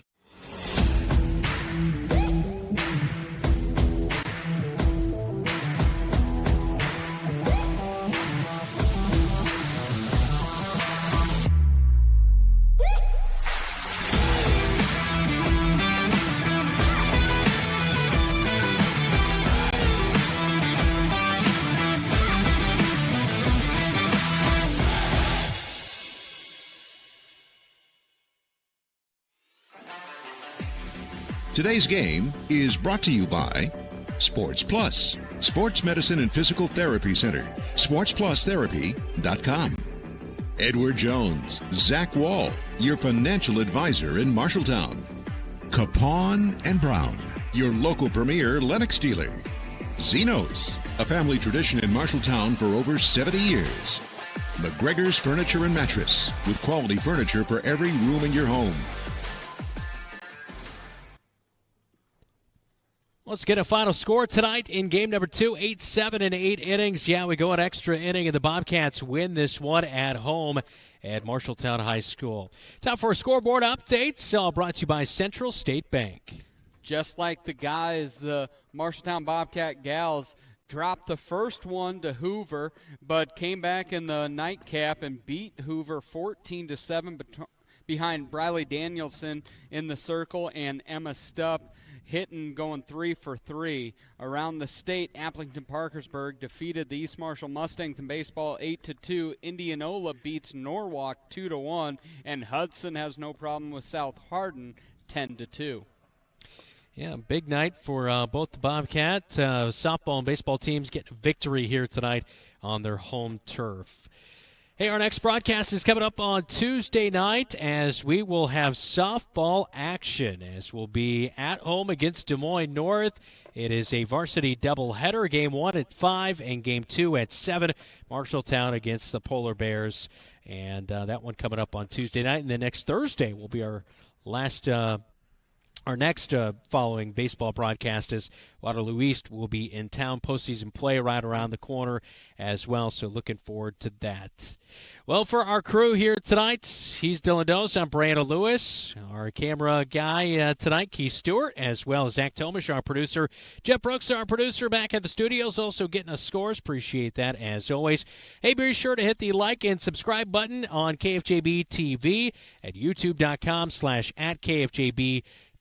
Once again, a final score from Game 1, 9-4. Cats win it in Game number 2, 8-7. You've been watching Bobcat Baseball right here on your home for the Cats, KFJB-TV.